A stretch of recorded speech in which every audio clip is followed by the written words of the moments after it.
right. I think, are we back? I think the stream might be back. I think we're back online. I apologize, folks. I had a feeling this would be the night. And the most frustrating part about all of that is man,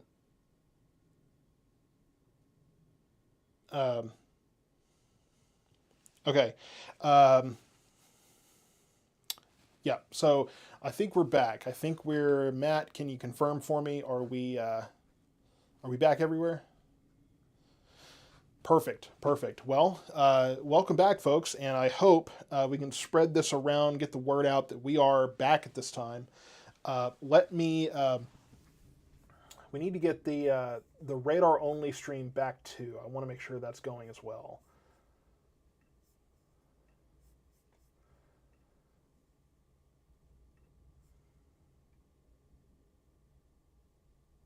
And that's going to take a while, of course. Everything has taken quite some time. Um, so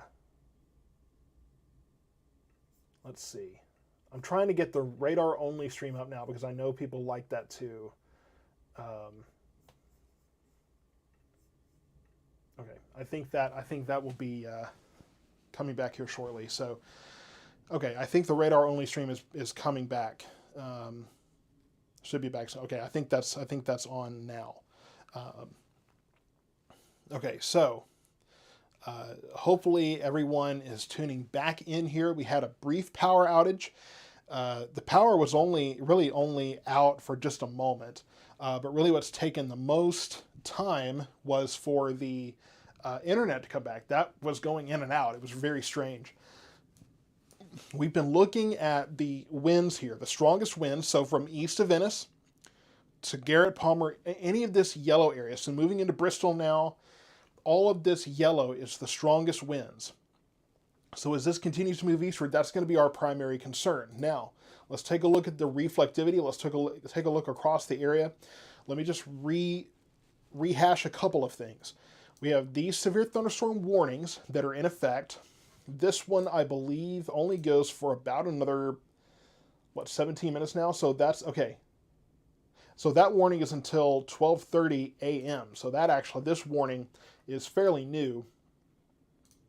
There's several overlapping here. This one until 11:45. So only a couple of minutes left on this one, but this new warning here that covers a larger area is until 12:30. So really 12:30, 12:45 is when these warnings will be going out of effectiveness, and I'm still pulling up a couple of new things here, so bear with me as we're kind of getting everything back to par. So let me just I'm getting a few messages out to get the word out that we're back. All right. Okay, so if I'll say too, if you're on the Facebook stream, the best quality is on YouTube. So if you go over to the YouTube channel, you're going to see the best quality stuff there. We just got a flood advisory for Johnson County. So that's the other thing I was going to talk about, is that we have this new activity moving in, some strong storms moving towards Cleburne right now into Johnson County. And there's no severe thunderstorm warning for this at this time. If you look at the velocity, there are some gusty winds in that activity, but not anything like we saw in this storm. We don't see these yellows, these very intense winds here. And again, that just continues to move on to the east. But this activity back to the west is not nearly as intense. We'll take a quick look across the area at the possible hail threats. Looks like this could be more of a hail threat east of Glenrose here, moving into southern Johnson County. So really looks like hail is the bigger threat with this section farther back to the west. If you're on YouTube, you'll need to go to the new stream. So I guess there may be people maybe waiting on the old stream. Okay, Matt's, I think, working on that right now. Man, if there's anything that flusters me, it's when I lose control. And man, we lost control there. So this is what we're looking at. This is the strongest storm right now that we're looking at. Now, let's get into Navarro County because we're just starting to move this storm into that area. So the strongest winds around Blooming Grove right now. So that will continue to move on to the east, possibly northeast. So from Rice to Corsicana, we could be looking at some strong winds in that area. It doesn't look terribly concerning in that area at the moment, but as this continues to move on to the east, we could see increasing winds. Some of these little pockets of strong winds blossom very quickly. So we need to be paying attention to that very closely, and we will do so over the next several minutes.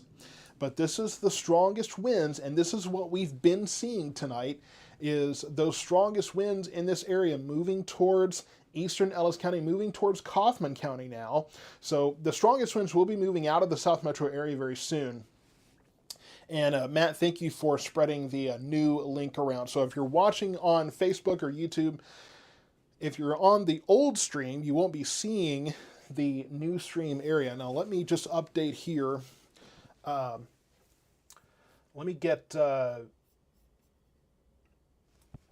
know what? I'm just gonna have to pull this over with me, and we'll do some production on the camera here. This is what's controlling the radar only stream here, but I want to make sure that you're getting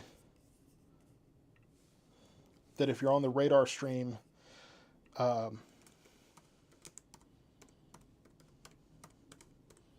Okay, let me get this back here too.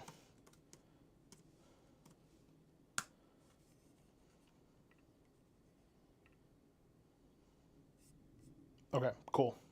Perfect. All right, Matt beat me to it. Matt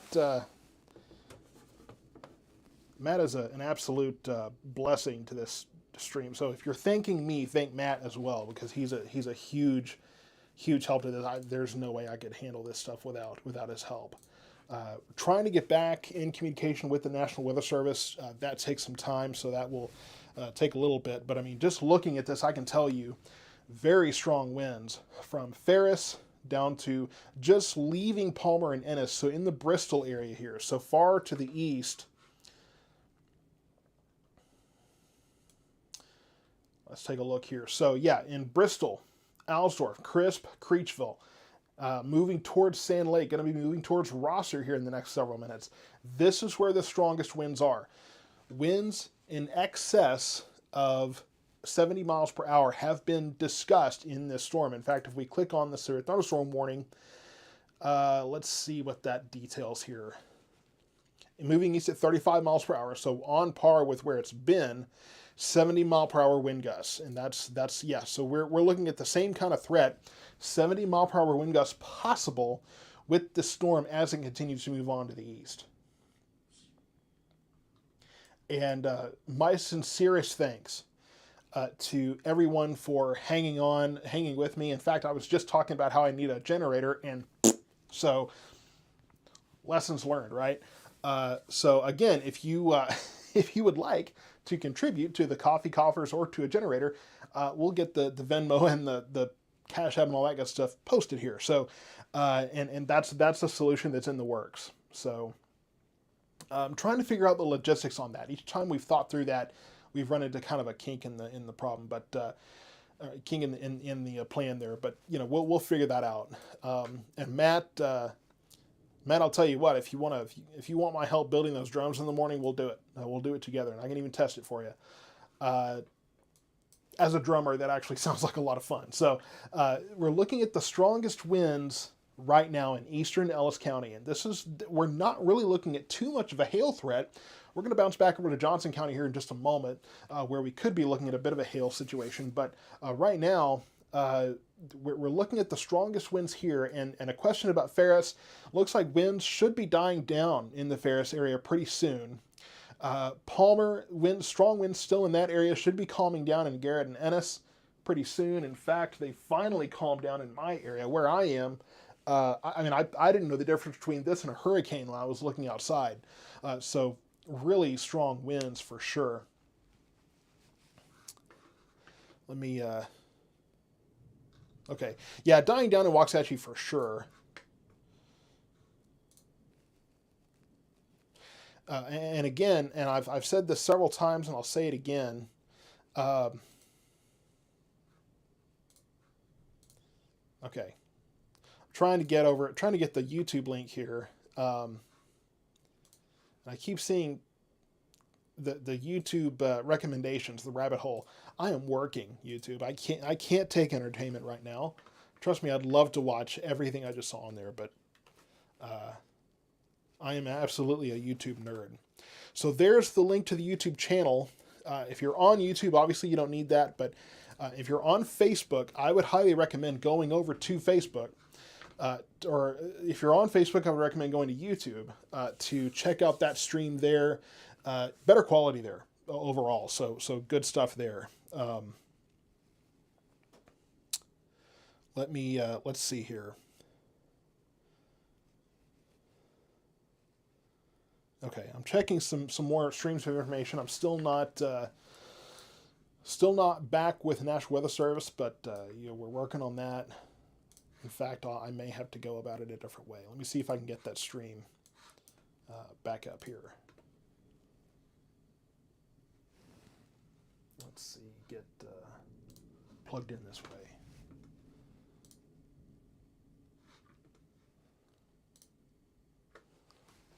All right, let me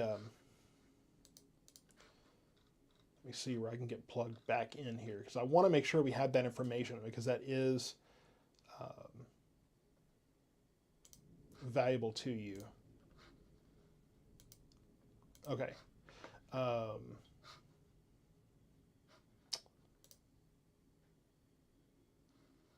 I had it and I lost it. I'm not sure what happened there. The strongest winds right now, again, from Palmer to really the border of Ellis County with Kaufman County right now. So where you see this bowing out is really the strongest winds, and from Rosser back to Palmer. So this part of between I-45 and the Trinity River, this is where we see the strongest winds. And we could, again, be talking about winds in excess of 70 miles per hour. And we see this bow shape here from Valley Farms up towards Scurry. This is where we're seeing those strongest winds. So that's what we're watching as this moves eastward. That's the biggest concern for us at this very moment. Now, if we look down towards, from Bird down to Blooming Grove, another area of stronger winds. So another issue with stronger winds here. So this is a pocket of stronger winds moving towards M House. Winds do not look as intense here. I would say 50, 60 mile per hour, maybe at I think tops. As this moves towards M House, towards the Rice area along I-45 here in northern Navarro County, back into Johnson County, we're starting to see, we could see winds intensifying south of Cleburne.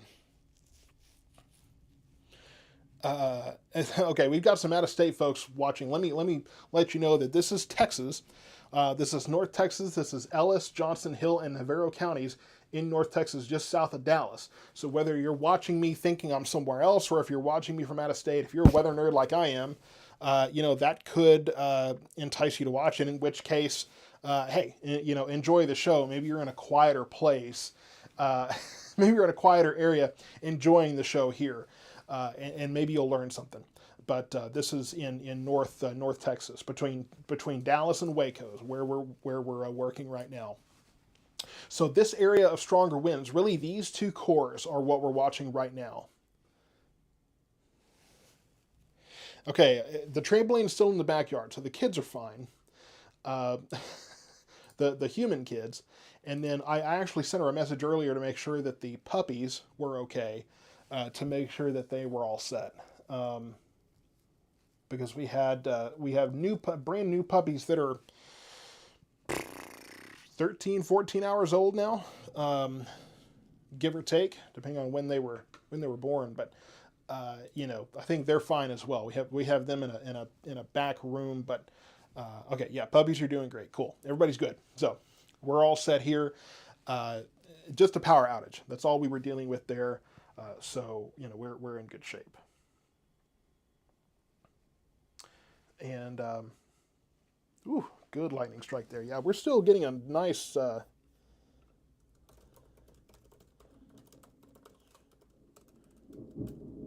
Still getting nice, really nice lightning here at the studio as well. Okay, so let's kind of do another tour de South Metro here. On let's just kind of look at the whole area here just briefly. So what we're looking at, here's the cluster we've been watching that's been causing so much of a mess, from Waxahachie down to about, what is that, Hubbard area? Yeah. Toddler woke up and asked for his breakfast. I'd love breakfast right now. That sounds fantastic, actually. He's all set. So from Waxahachie to the Hubbard area, that's where we're seeing one kind of push. Now, this is the cell that has the strongest winds from about Dallas down to Ennis over towards Rosser here. This leading edge is where the strongest winds are. And then over in Johnson County, we have this new cell that's developed. So here we go. We're starting over again. We're getting one bit out of here, at least out of Ellis County, the strongest winds here, looking at more of a hail threat in southern, southwestern Johnson County. So yeah, comfort food. There you go. I think I'm going to need some comfort food tomorrow because, man, I'm this day has been a lot for me. So yeah, so we'll go. We've got a lot to cover. So let's cover the first round first. The strongest winds are in this cell here. I think we're looking at more of a hail threat in this storm, and there's a couple of things I want to look for. So one of the things is, yes, we're looking at this core, the strongest winds now moving into Kaufman County. So this is now moving out of our area. We're going to be turning our attention now to this southern cell, which is bringing some strong winds between Rankin and M House here, moving towards the Rice and Alma area here. So bear in mind that there are strong winds in that particular area. Now, over in the Cleburne area, we have some strong winds increasing here, so that will be a concern. But I want to flip over to the hail view here, and I do think that, let's see. Okay, just some conversation there. But west of Cleburne, looking at a more of a hail threat. Not as much in terms of winds, but definitely a hail concern with that storm. That's the one that's now moving into our area, moving into western Johnson County. No severe thunderstorm warning yet for that storm, but could very well be in the next several minutes here. And it could be some smaller hail in this part, so from Blooming Grove down to Dawson. Could be looking at some hail, smaller hail, not quite severe at that point. National Weather Service saying that in southern Johnson County, southwestern Johnson County, dime to nickel size hail possible. That's kind of what I was thinking there. So could be some hail in that area. Could be some hail in far, really in the Tri-County area here, where Ellis, Henderson, and Navarro counties come together. Okay, so Trudy McDaniel asking in the chat on Facebook if it's okay to go back to the RV. I think you're okay right now. Now, what I would advise, and Trudy, I think you're in the Waxahachie area, if I'm not mistaken.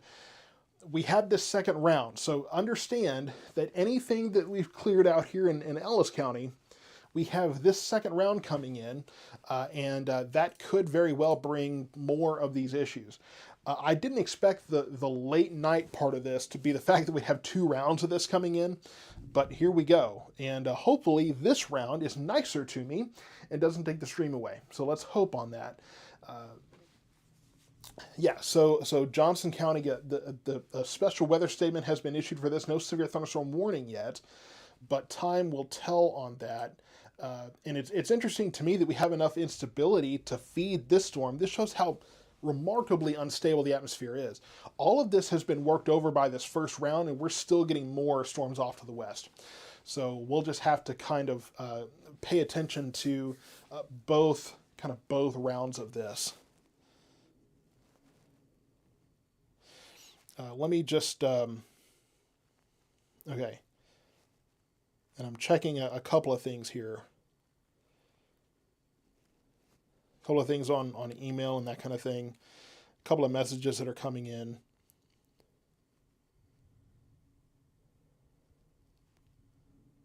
Okay, I'm just, like I say, I'm just kind of checking my bases here, checking different sources of info. So, that's my wife asking if I need coffee or water. Let me check the Dr. Pepper here and see where we're at. Actually, coffee would be great. We're getting low here, so I would take some coffee, I guess, and some water here in the studio, because I think we've got a long night coming.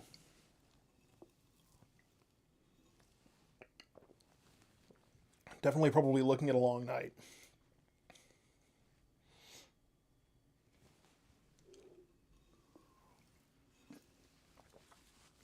Okay, and all right, so got a couple of things going on here, and we do also have the radar only stream that we're watching here, and I'm going back in the chat here to see what the conversation is. You're asking about the Forney area, and I'm pretty sure Forney is going to be outside of our coverage area here. If you give me just a moment, I'm getting a notification here.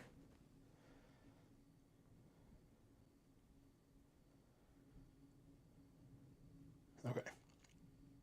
All right, just checking on something that came in. Yeah, Forney's going to be outside a little bit of our view, so I'm not really sure what's going on in that area. So I want to just touch on a couple of things. The strongest winds are now moving out of Ellis County into Kaufman County here, east of Ferris. Really, the most intense part of the storms in the eastern section of our area is right here, and I'm not seeing terrible winds here. Could be stronger winds between Ennis and Blooming Grove. Again, moving towards Rice and Alma there, north of Corsicana, all this area. So that's where, this is kind of the area that I'm watching here. We will need to watch in southwest of Corsicana here. We have this little kind of notch, and so we'll have to keep an eye on that, kind of keep that in the corner of our eye going forward here. So definitely something to watch. That's southeast of Blooming Grove, southwest of Corsicana, southwest of Oak Valley. So we'll keep an eye on this little area, then not immediately seeing a concern about, and Michelle, NBC's cool. I'm sorry, I got to give it to my guys over at Fox 4. They've got the WAP, W-A-P-P. Fox 4, they have a weather app there as well. I don't endorse the future radar or anything like that, but they do have a current radar, and Evan's a friend of mine. Let's face it, I love the guy, so I got to plug him a little bit. He's plugged me too, so it's only responsible for me to say that, let's go. Let's give Evan and those guys some love. And I'm hearing that possibly the audio is low. There's not really a whole lot I can do from my end on that. In fact, if I push it any higher, I'm going to start clipping and it's going to sound bad. So you may just have to crank the volume just a little more on that. Okay, and I don't think anything we're looking at right now isn't really safe place weather. It's not storm shelter or any of that kind of weather. So I think for that we're okay. So we have 2 rounds of things moving through. And with both of them, I would say in this section right here, this storm, well, we haven't looked at hail recently. Let's take a look at that. Okay, so again, and I think we're behind on this. So this particular radar stream, this particular radar product takes a little while to buffer. So we may still be waiting on a little bit of this as it moves eastward. But so Blooming Grove down towards Dawson, moving towards Corsicana, could be looking at some nickel to dime-sized hail here. Here's my lovely wife with the much-needed resources. Do you want to be on camera? I do not. Stay safe, everyone. She does not. She says, "Stay safe, everyone," as she runs away. Much needed resources. So definitely appreciate that there. All right, let me kind of get situated here and put all of this to where it's not next to a computer. Kind of get myself re-situated here just for a moment. And what I would say too is that if you're interested in, we've got a lot going on here. So if you're interested in seeing overall what is happening, and let me tell you, if you love the Star Wars mug, go watch the forecast video I did on May the 4th. I had a lot of fun with that. It was really hot under that helmet, but that was a lot of fun. Where is the weather kitty? So he insisted on being outside today. So he's regretting that decision right now. He's good at taking shelter, so I'm sure he's fine. But looks to me like he's learning the lesson that I've tried to teach him many times of stay inside when I say to stay inside. A good HEB coffee. All right. And I understand there's another coffee company that wanted to send me some coffees, and we'll take care of that later. But yeah, if you're on the Facebook stream right now, especially we got another round coming in. We're going to be here all night, seems like. So definitely get from the Facebook stream. Go check out the YouTube stream. Get plugged in there. Much better quality. Okay, we finally got an update on this. So let's take a look. I think we're shifting to more of a hail threat at this point than a wind threat, at least for the moment. West of Corsicana here, we do have a little bit of Team No Sleep. I don't want to be on Team No Sleep. I get enough lack of sleep from my 1-year-old. I don't need this too. Come on, let's go. Let's figure this out, right? But west of Corsicana, we have, I would say, nickel to quarter size hail possible, I think, from M house to bird, possibly looking at, P to maybe dime sized hail at this point.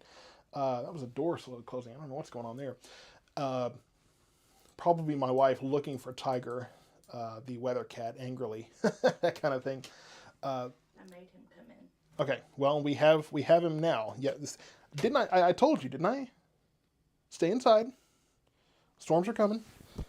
You've been asked for, so let's get him on camera here. I'm going to get cat hair all over me now. The weather cat is here now. My wife dragged him in. He's probably grounded right now, right? Yeah, you're in trouble. Being in trouble with her is not good. But this is the weather cat. For the people that were concerned about him, he is safe now. I'm going to have to move my water because I know you'll be taking that too. Yeah, you can't have that. That's mine. And you can't have the coffee either. You get to sleep when you want to. That's mine. All right. So, now that the weather cat is here, we can really get to grooving, right? So, we do have kind of more of a... and somebody keeps asking what kind of puppies they are. They're the best way I can describe it is they're blue heeler mix. Unfortunately, the dog that was on the father end of things... we're not sure what kind of mutt he was. He looked just like a mutt, so just, mid-sized kind of thing. It's funny. There's some that are black and white. There's one that's blue heeler.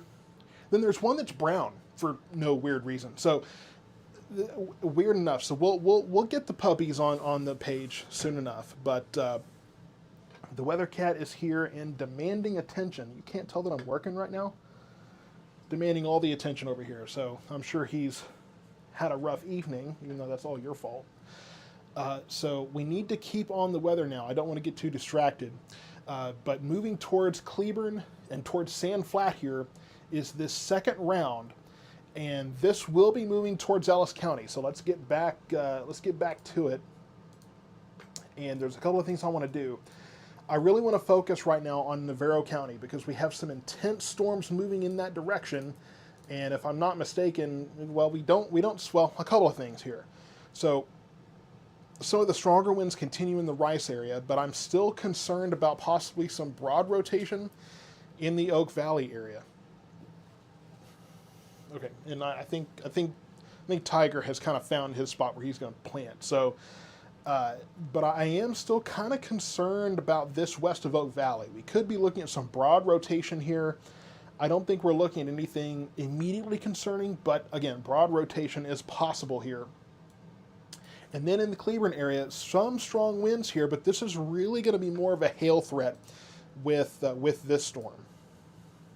Let me get the the hail view here. So yeah, hail is more of a threat. So moving into Cleburne right now and southeast of Cleburne there, hail definitely possible in this second round. So we'll track this first storm here, put this into motion, and this is really going to push all across Navarro County. So moving into Corsicana right now, moving into Dawson, just north of El Dorado Center, moving into Oak Valley. So this will be moving towards Mildred, Powell, Currens as this pushes east. So keep that in mind. We have some hail that is mixed in here. This storm continues to push to the east. Hearing that the storm in Navarro County capable of producing quarter-sized hail and 60-mile-per-hour winds. So severe criteria with this storm. Not seeing the kind of 70-plus mile-per-hour winds that were possible with the last round, but definitely expecting, definitely seeing this storm moving through Navarro County. I would say if you're in Richland, expect this probably in the next, I would say 20 to 30 minutes here. Powell probably in the next 20 to 30. Currens maybe in the next 30 to 45 minutes, and then Trinidad after that. So these storms are moving through. So if you're in Navarro County, just be prepared for these storms to move into your area pretty soon. Eureka, it may be 45 minutes or so before this actually moves in your direction. So just keep that in mind. As we go back to this other storm, moving through Cleburne right now, and we'll try to get, there's a little bit more space here. Let's get a speed on this storm, because I don't see how quickly that is moving. So it's moving, okay, 35 miles per hour. So pretty much the same speed as the last one we were looking at. So let's get a kind of a track on this, see what we might be looking at in terms of arrival times on this storm. This will be moving across Ellis County here. Hill County, are you enjoying the break? It's been mostly quiet across Hill County. Hill County was the catching the brunt of so much of this for so long. So it looks like this is going to be moving into the Alvarado area about 12:20, so in the next 5 minutes or so. About the same in Grandview. Looks like Venus about 12:30. Maypearl about 12:35. Midlothian about 12:40. I would say that might be a little bit late. Boz around 12:45, so the Bell Branch Boz 5 Points area about 12:45. Forreston and Waxahachie about 12:50. Howard, Rager Springs area, Abilene about 1 a.m. Bardwell about 1:10 a.m. Same with Ennis, about 1:10 a.m. or so. So that's kind of when and where we're expecting these storms to be moving through. So yeah, no tornadoes tonight, no confirmation of tornadoes. We'll be watching for any kind of concerning areas for rotation, but we don't have any just right at this moment. As far as what to expect from round two, good question, Erica. We're looking at more of a hail threat at this point. Gusty winds are possible with these storms, but I'm expecting really kind of quarter-sized hail is really my biggest concern with these storms. So that's my primary concern with this second round, whether it's the storms moving through Navarro County right now, or now we have this second cluster of storms moving through Johnson County here. So again, we'll take another broad look at this. And this is what we're looking at. So we got this first, the real wind threat has moved out of our area right now, east of Ellis County. And yes, Radar Omega is the program we're using. From about Palmer all the way down to, I would say, what is that? Almost to Hubbard there is this second storm. That's moving east about 35 miles per hour, and really more of a hail threat there. I would say up to quarter-size hail possible. And then back to the west, we have this storm that is moving towards Ellis County now through Johnson County. That could be bringing up to quarter-sized hail as well. So that's kind of what we're looking at right now. 2 rounds of things moving through at the moment, both around 30, 35, 40 miles per hour, give or take some, as far as that is concerned. Let's see. Hail could continue in this storm as it moves through. And Drew, you're asking about Georgia. I don't cover Georgia. I only cover this area. I'm not one of these national weather guys that covers the whole country. I'm just not that brave. So this is only covering North Texas, North Central Texas, between Dallas and Waco is where this is covering. So can't really help you with anything in the Georgia area. I know on YouTube we're pulling a lot more areas. Yeah, so we're in we're in Texas right now, and so howdy. All right. You notice how large the cup is of coffee? She knows. My wife gets it. Terry's a real the real MVP here. So David, you're watching South Metro weather, eating hot Cheetos and drinking a pib. I mean, if you're gonna sit through storms, that sounds like a pretty decent way to do it. I'm not brave enough for the hot Cheetos though. I like spicy, but whew, the hot Cheetos seem to be a little bit much for me.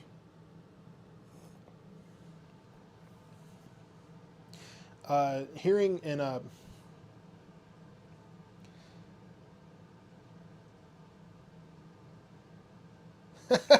drinking pib instead of Dr. Pepper root. Oh, calm down, Matt. Calm down. Give the guy a break. Come on. Dr. Pepper is what we have. I personally, when it comes down to it, I'm a root beer guy. A&W root beer is where I live. But when it comes to, if you got to have something caffeinated, and you got to have a soda that's caffeinated, Dr. Pepper's all right. Dr. Pepper's pretty good.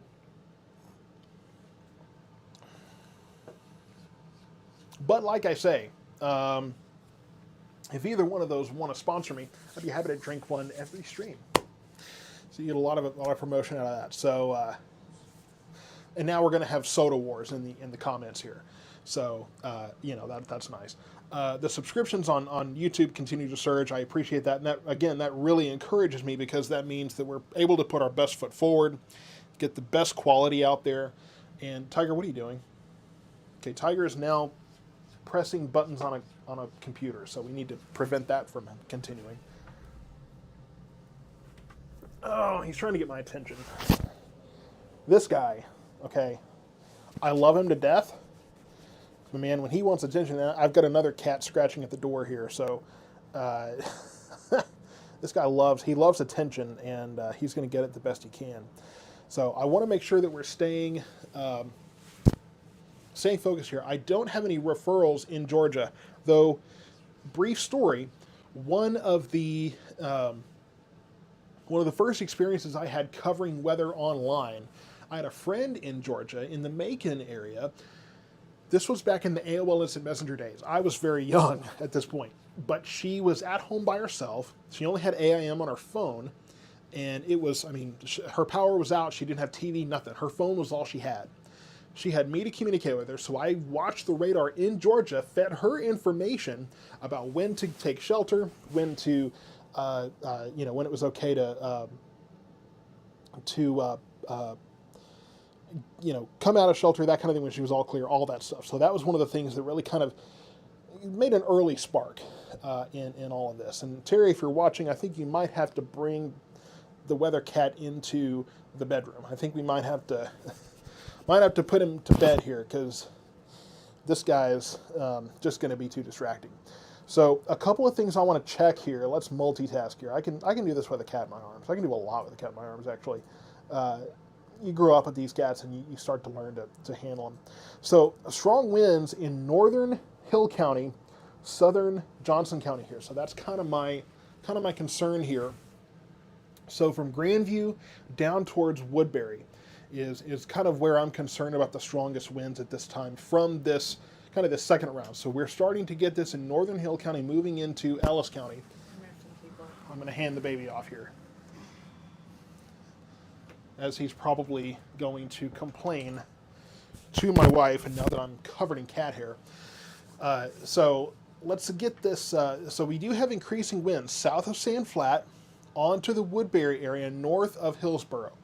So that's what we're watching at this very moment here.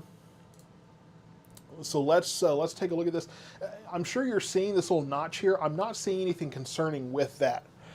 So I don't think that's going to be a problem here at this moment. But we are seeing stronger winds associated with this second round, and this is moving into eastern Johnson County, preparing to move into western Ellis County. And I'm sure you're seeing the lightning strikes here. You don't have to have a strong, you don't have to have a storm on top of you at this time to have lightning. Lightning can strike 30 miles outside of a storm. I would be curious to know if these lightning strikes are from the taller clouds in both of these storms interacting with each other. Tinfoil hat theory, but I'm just saying. It's one of these things. It makes me wonder if this storm and this one are having some kind of an issue and fighting each other, and now we've got lightning up in the upper levels.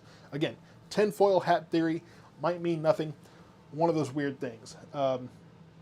Matt encourages me occasionally to put my tinfoil hat on, so that's kind of his fault. But getting plenty of thunder here, plenty of lightning and thunder, plenty of wind still northeast of Waxahachie, and the storms have cleared out here. But don't get lulled into a false sense of security. In Waxahachie, Midlothian, Italy, Red Oak, all this area, the 35 corridor, this next storm is headed your way, so that will be moving through, and whoa, that's way too far north. I don't know how that happened. So the next thing to pay attention to, and I see that Lisa, you're at the hospital, at Baylor Hospital right now. Prayers for a recovery for you or a family member, whoever that might be. Okay, yeah, so Tiger's happy. Spectrum is out in Midlothian. Ali, my buddy Ali with Spectrum, I don't know if you have any connections there, but you know, there's something. I'm messing with you, that's not your thing, I know. But so we'll continue to watch this storm west of Oak Valley. We see a little bit of a hail threat east of Blooming Grove as well. These couple of things that we're watching in Navarro County right now. And I want to take a look at the winds first. Taking a second to load here. Do we have velocity? Have we lost the radar sight?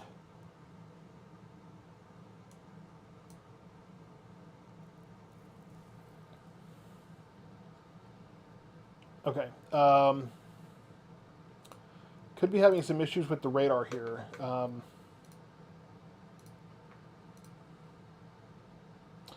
That's different. Not sure what that was, but all right, that was weird. Okay, I think we're back. So yeah, what I'm expecting here, southwest of Oak Valley, so right here on Highway 31, this hail core, southwest of Corsicana. So this is the hail threat associated with this Navarro County storm. So understand there could be quarter-sized hail, possibly a little bigger than that, in this storm. As that continues to move off to the east, again, you can see it's kind of moving northeast here. So could be moving towards Corsicana, perhaps southern portions of Corsicana here with that hail core there. And then the wind threat, still looking at possibly some broad rotation south of Corsicana here. But I really don't think that we're going to be seeing anything too... And Michael, I think you're asking about Weatherford. This is well east of Weatherford. This is between Dallas and Waco is where we're covering right now. But broad rotation south of Oak Valley. I haven't seen conversation from the National Weather Service on this. I don't think they're terribly concerned about it, but it will be something that we'll be checking in on. Strong winds over in northeastern Navarro County here from between Roan and Valley Farms there.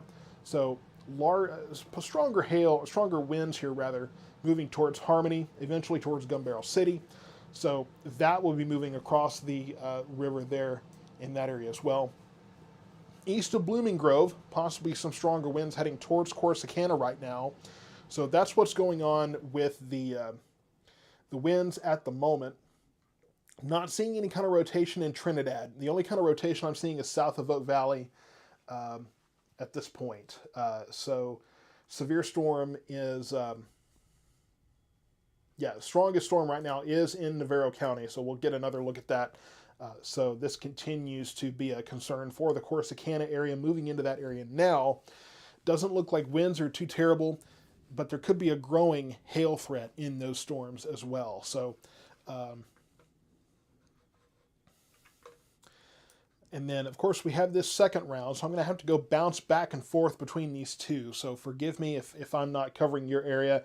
And also keep in mind, we do have the radar-only stream on the YouTube channel. So two things I'll say about YouTube. Number one, this stream right here, where you're watching me, is better. You get a better quality of this stream, really of any stream, on YouTube. So go to South Metro Weather on YouTube there. I believe I can post, yes, there we go. All right, so there's the link to the YouTube channel. So that's the YouTube channel. That's where you can get the better quality here.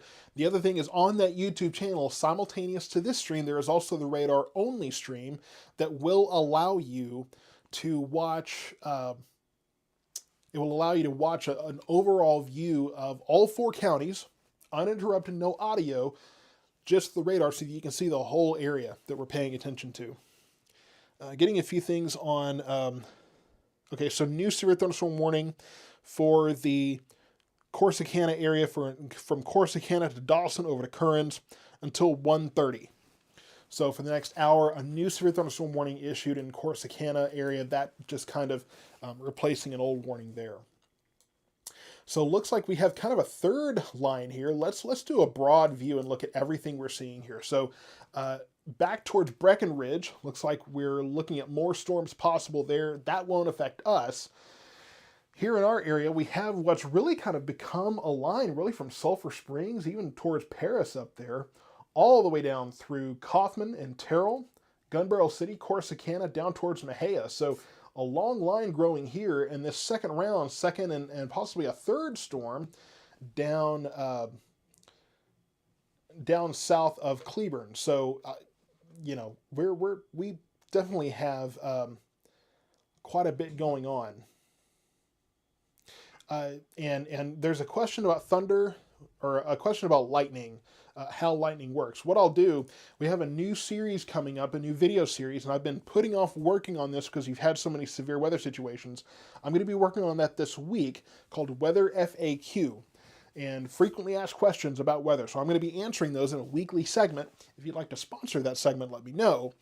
But that will be a segment that starts coming up we'll probably start that in June.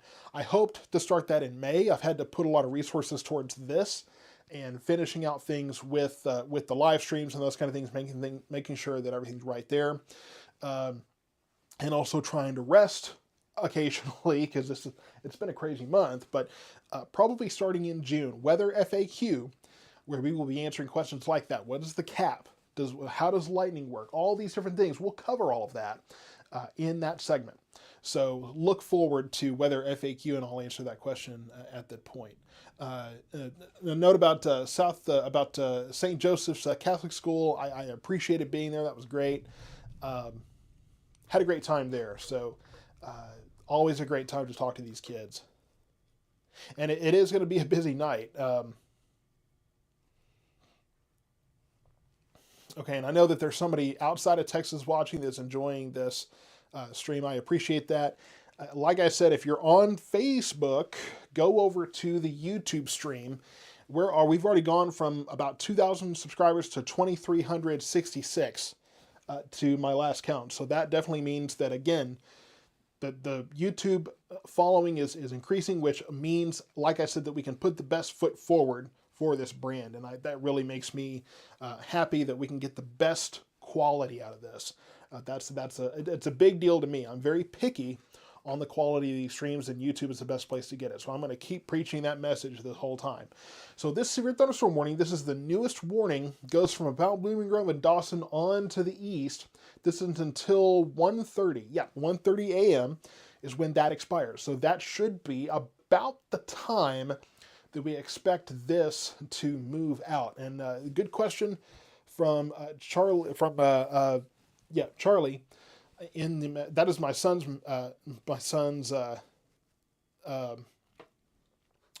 name as well. So I love that name. We'll check on this rotation in the Navarro County area. Any kind of rotation we have is probably very broad at this point. I'm not seeing a lot of organization with it, so I don't think that we have a whole lot to deal with here. But I would say as this continues to move on to the east, again, we'll keep an eye on that. Could be seeing some gustier winds in Navarro County, but I do think, let's get back to the hail view. Yeah, this continuing hail threat from south of Oak Valley over towards El Dorado Center, moving towards Richland right now. The hail threat is really going to be the main concern in Navarro County. Also, the flooding issue. I would say really the biggest flood problems are going to be with this second round, because all of this area, Johnson, Ellis counties, all of this has been inundated with heavy rain at this point. I mean, I'm looking out, I can see plenty of rain on the sides of the street where I am. We've got a whole other storm, second, possibly a third round now, moving in. So all of this is moving to the east, and that's a question that just came up. So let me put this into motion, and you can see that most of this is moving to the east. So these two might be moving a little bit of more of a northeasterly direction, but going to be continuing to move on to the east here. So let's see, we've been live here. Well, it's hard to say. We've been on this stream for about 50 minutes. I don't know how long the last stream was, but we've been up here for a while now. What, a couple hours at least? Something like that. Matt, I don't know if you're able to tell. Well, I can probably tell right here. Let's see. Yeah, so an hour and a half in the last stream. So yeah, we're pushing 2 hours. Really 2.5 hours at this point that we've been going here. Sans the 10 or 15 minutes of astronomical blood pressure that I had when dealing with all of this.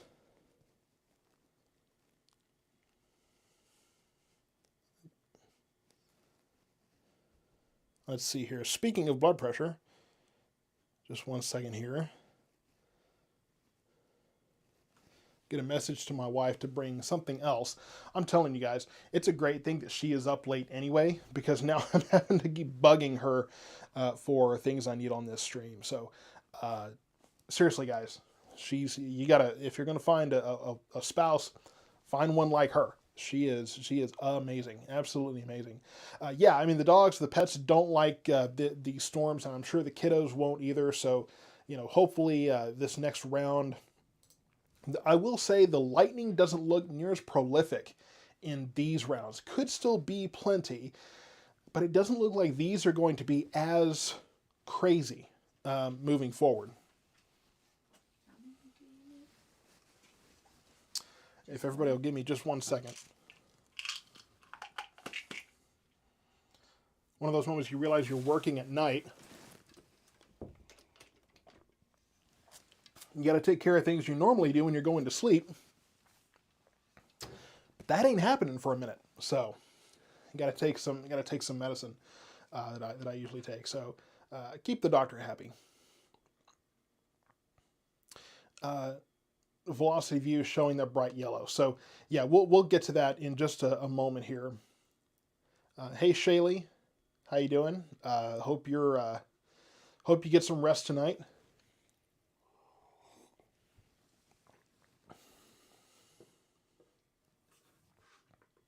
All right, let's see. My saddle trip. Well, yeah. So your medicine is the beer. So you know, and I've thought about. We'll talk about these wins in just a second. But I've thought about maybe drinking a beer to kind of change the brand up a little bit, add something to it on air. But I just know that I would take off the weirdest person, the most random wrong person out there. So you know, I don't do that yet. But maybe we'll add that in. Maybe it'll be something I can drink a new craft beer on each stream or something. How about maybe we'll work that in somehow. Again, Texas Ale Project. Let's talk. So increasing winds from just south of Midlothian, from near Ward and Auburn here, Griffith, down towards Maypearl, really down towards Itasca here. Let me move that. Jimmy's covering that up.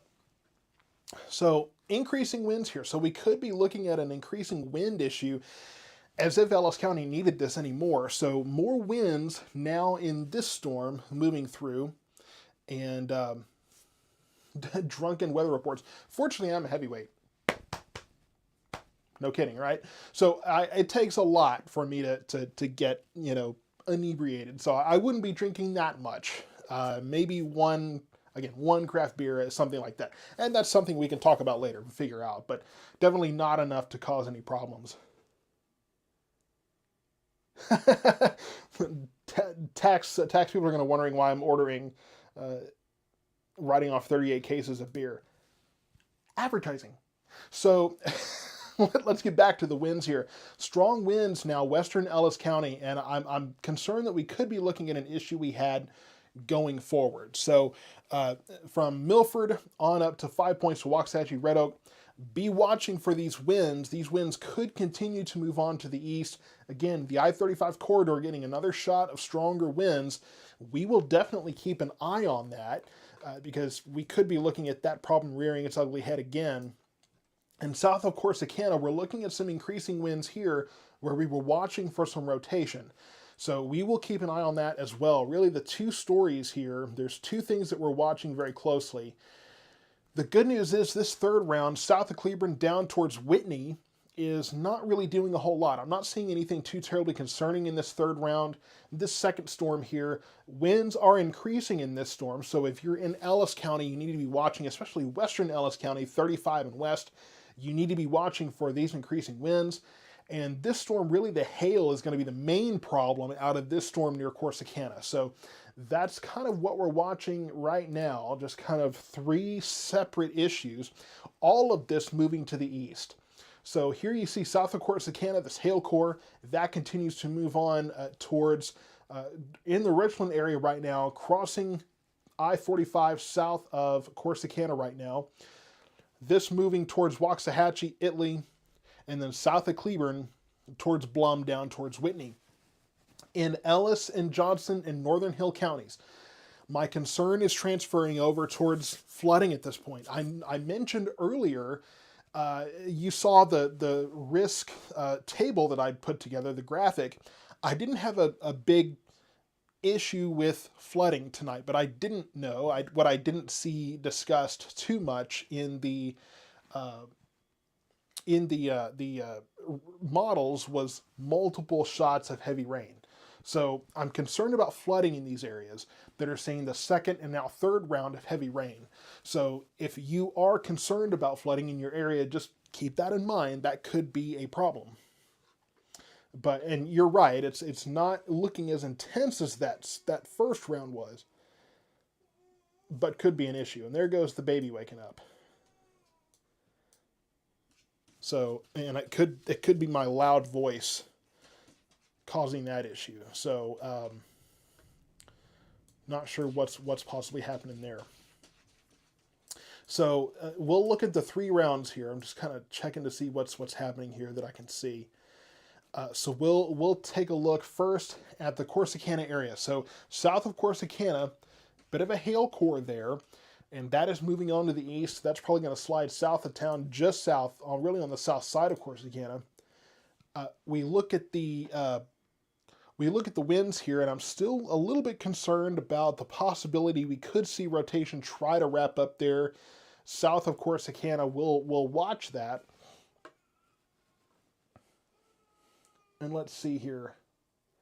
I'm waiting for another radar update here. We should get another frame here briefly.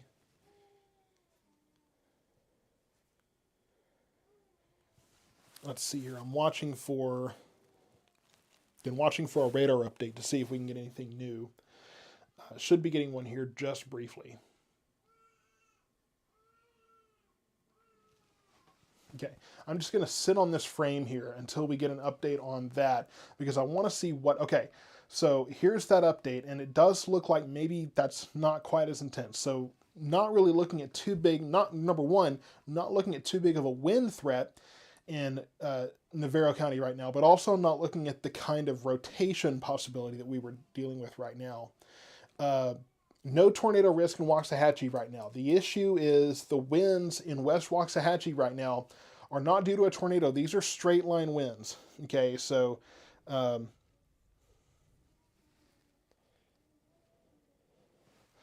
me see. Had something come through. I'm looking at updates on the phone here as well.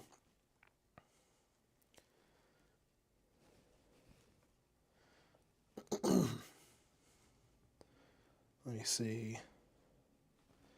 And there's still a couple of things that I'm kind of hoping to get back from that power outage that I had too. Um, all right, so we'll keep an eye on those. So yeah, another round of strong winds west of Waxahachie. So really from near Midway Airport up here between Midlothian and Waxahachie down to the Waxahachie area to Forreston, Five Points, Boz, Great House, that area, Italy, Milford. So these strong winds now going to be crossing I-35 here. So yeah, we're getting an intensifying situation here for sure, and it's not. I'm not that big a fan of this, and especially because that's what cut the power earlier in my area. So hopefully that holds in the next several minutes when that comes through.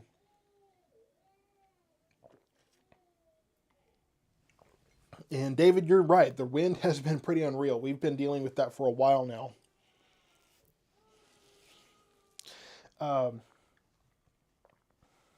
Okay, yeah. So there's a couple of things that I'm watching.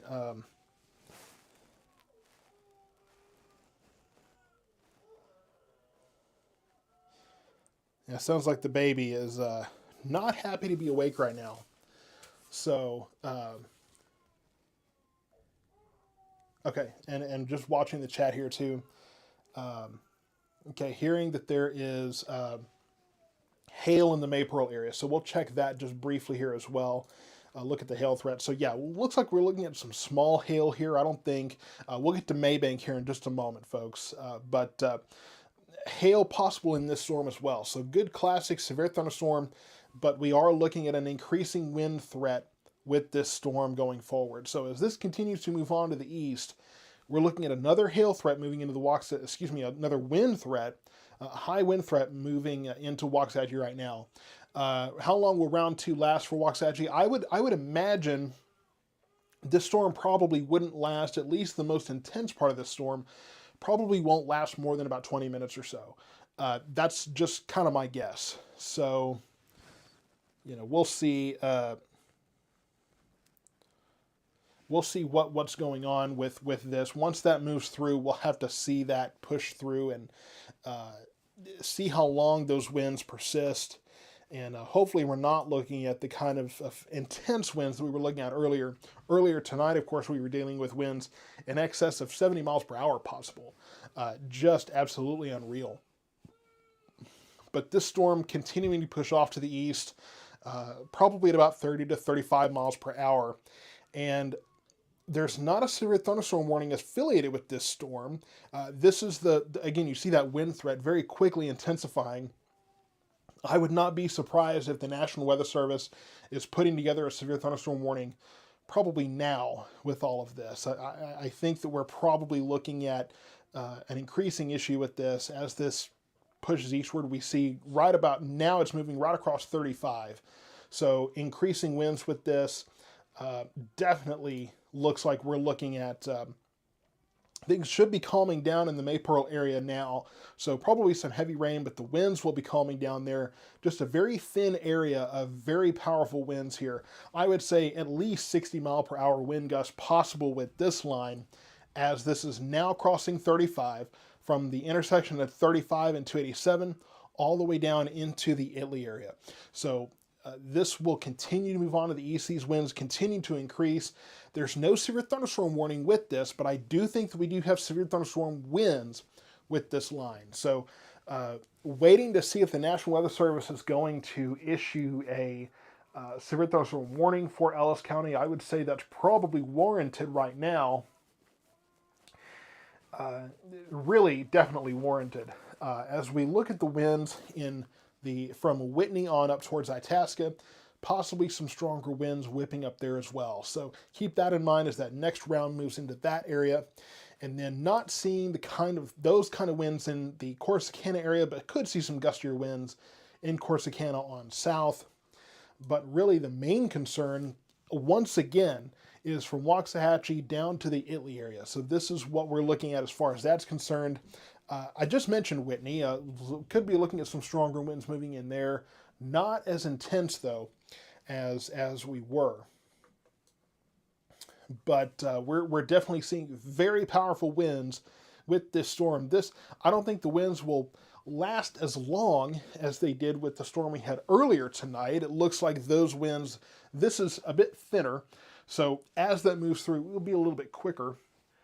Winds are picking up here at the studio right now. Again, I'm northeast Waxahachie, so I'm right over here, just kind of north of the sea there probably.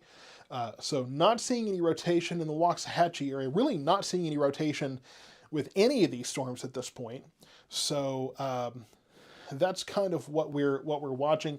Could be some hail in the Ennis area as this storm moves through. So as we're watching this pushed eastward, and again, I'm waiting to see if the National Weather Service is going to issue a severe thunderstorm warning for this. It is certainly warranted. This is a very intense storm that is pushing through Ellis County right now. Let me go back through a couple of comments I'm seeing here. I want to see what these... okay. So, and if we look more broadly, I just want to remind you, we have this storm in the Corsicana area, which is bringing some hail to that area. There's that comment, hail in Corsicana. Back through Waxahachie, we have this intensifying line, very strong winds with that. And then back over from Cleburne on down towards Whitney, another strong storm with some increasing winds there, possibly some hail mixed in with that as well. All of this moving to the east, probably around 35 miles per hour. That's been pretty consistent with these storms overall. So I think that that's what we'll be able to pay attention to for tonight. I'm going to go back through the comments here and just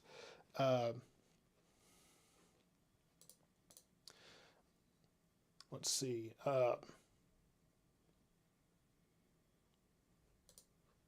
Okay, I'm going back through comments just to kind of see some of the reports that are coming in. I do appreciate the reports. So power outages in Corsicana, hail in Corsicana, winds picking up in Waxahachie. So yeah, that's consistent with what we're seeing. Let me just real quickly.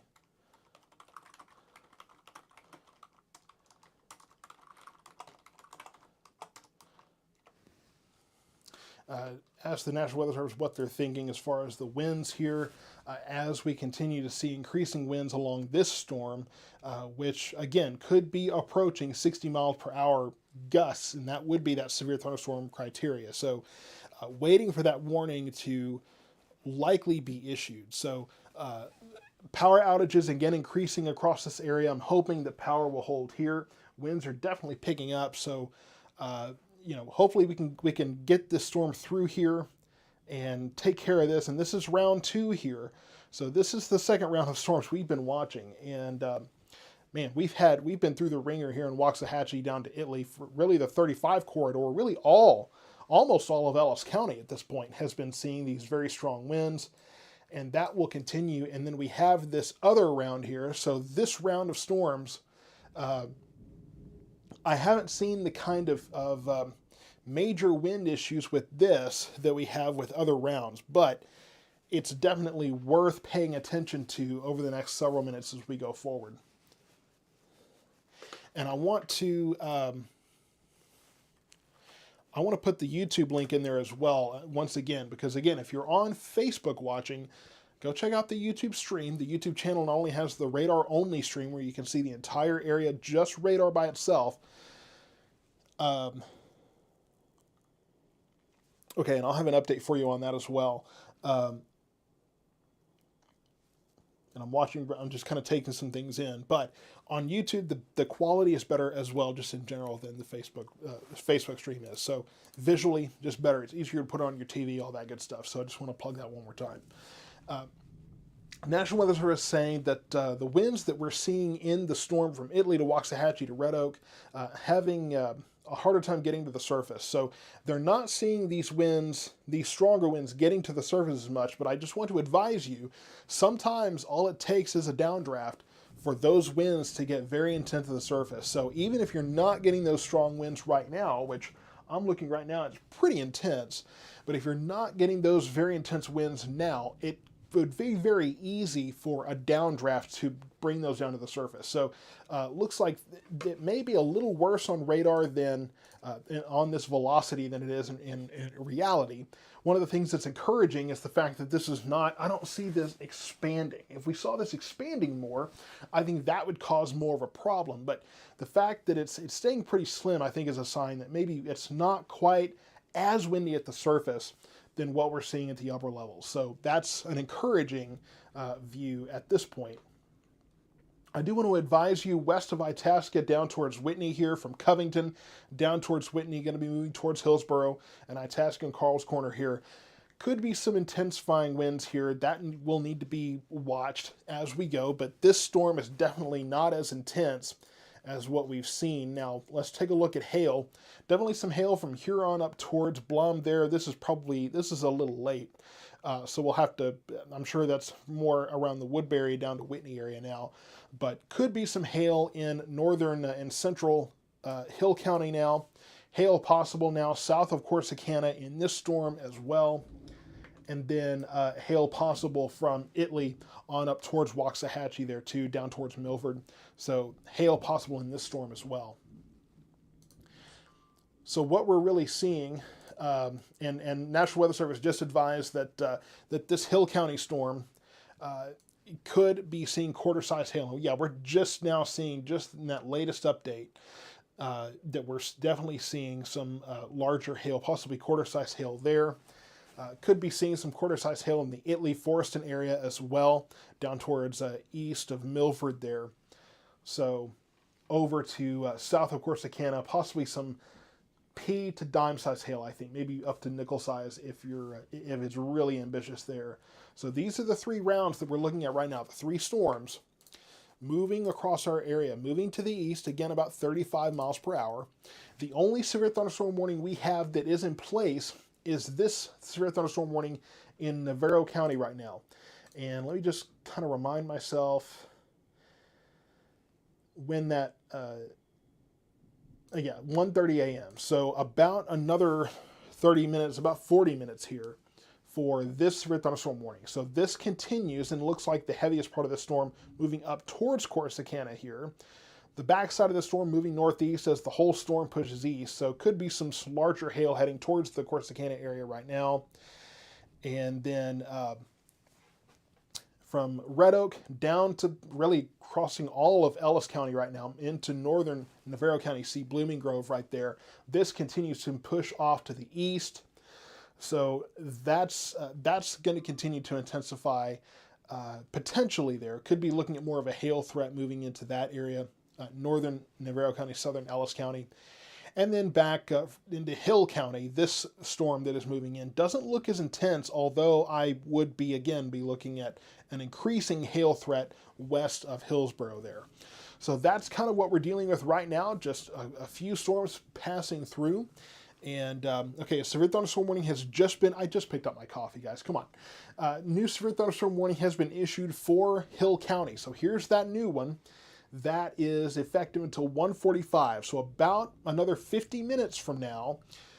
This storm for a hail threat, an inch in diameter, hail an inch in diameter, radar indicated there, winds up to 50 miles per hour possible with that storm. So that one looks to be intensifying pretty soon. And a quick sip of the caffeine there.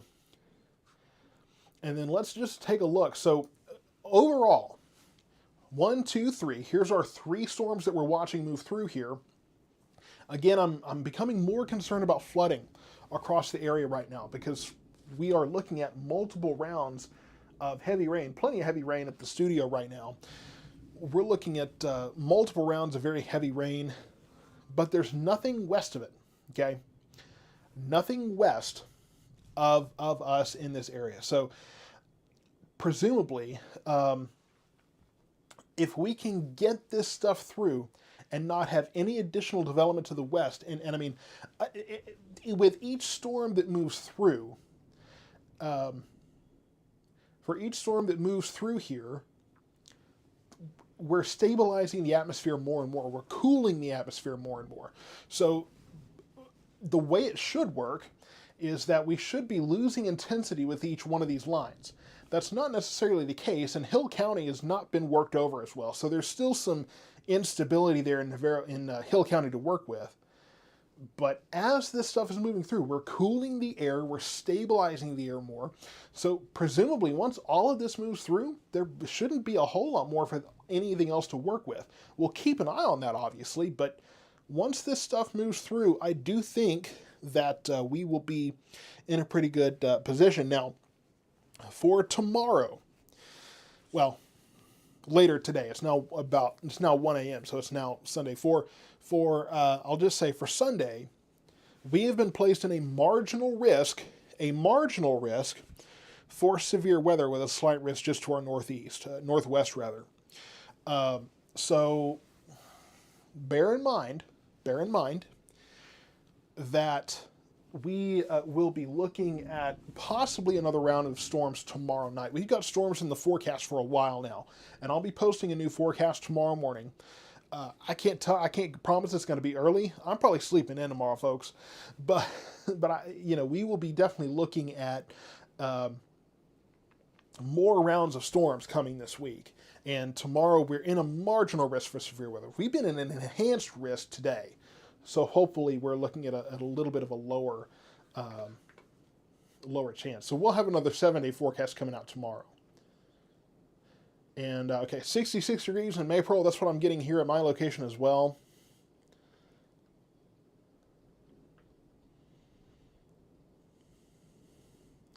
Okay, let's see. So DJ, you're saying that the tinfoil hat theory might be right. On the back porch watching lightning going back and forth between the two storms. So I may not be too far off. We may be having different charges and different storms fighting each other to create some of that lightning. So Maypearl, you have one more shot of heavy rain coming into your west, and then we will be in a better spot. And I'm going back through some reports here. So I don't have a number on power outages right now, but I'm sure power outages continue across our area as we continue to see more storms. In the Ennis area, you do have storms moving your way. So let's go back through. Let's look at the 3 storms we have. Looks like a hail core moving into southern Corsicana right now. That will be a concern. And then could be some smaller hail moving into Powell Curran's area right now, possibly in the Eureka area. This severe thunderstorm warning continues for about another 45 minutes now. So still severe warned there. I don't see any tornado threats right now. I can't say that it's over, but I can say that it's a lot less. I'm not seeing any kind of concerns regarding rotation or strong winds in Corsicana right now. I think we're mostly in the Navarro County area looking at a hail threat. That has even reduced. I mentioned this hail core south of Corsicana that's moving a little bit northeast. So towards the intersection of I-45 and 31 there, that's where I think that hail threat is moving. I would say pea-sized to dime-sized hail possible in that particular area. So let's go back here. Let's take another look at our second storm here moving through Ellis County right now.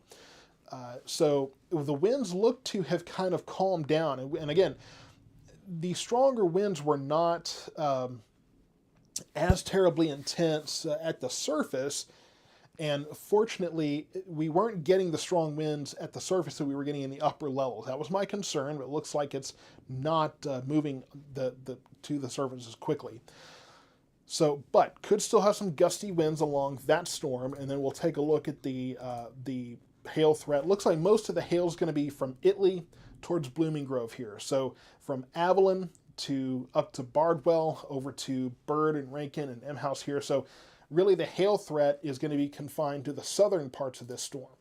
So really, again, from Italy to Avalon, down towards Frost, Blooming Grove, this is the area where the hail is the largest. That's where the biggest concern is going to be.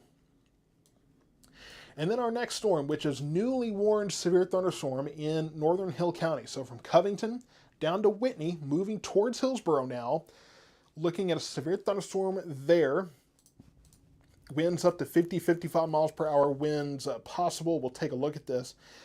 So we could have some winds in this storm, not as intense as the storms we were looking at before. Moving out of Whitney now, so moving towards, here's that update, moving towards Hillsborough now, towards Abbott. So could be some gustier winds moving through there. I don't think we have too big of a concern at this point with winds in that area, at least severe winds. Could be gustier winds as it moves through.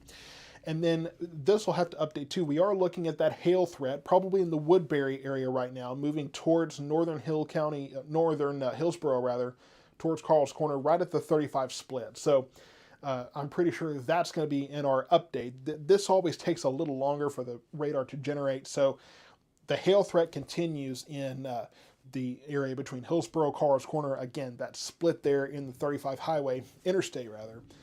That's what we're going to be watching for that particular area. So 3 storms.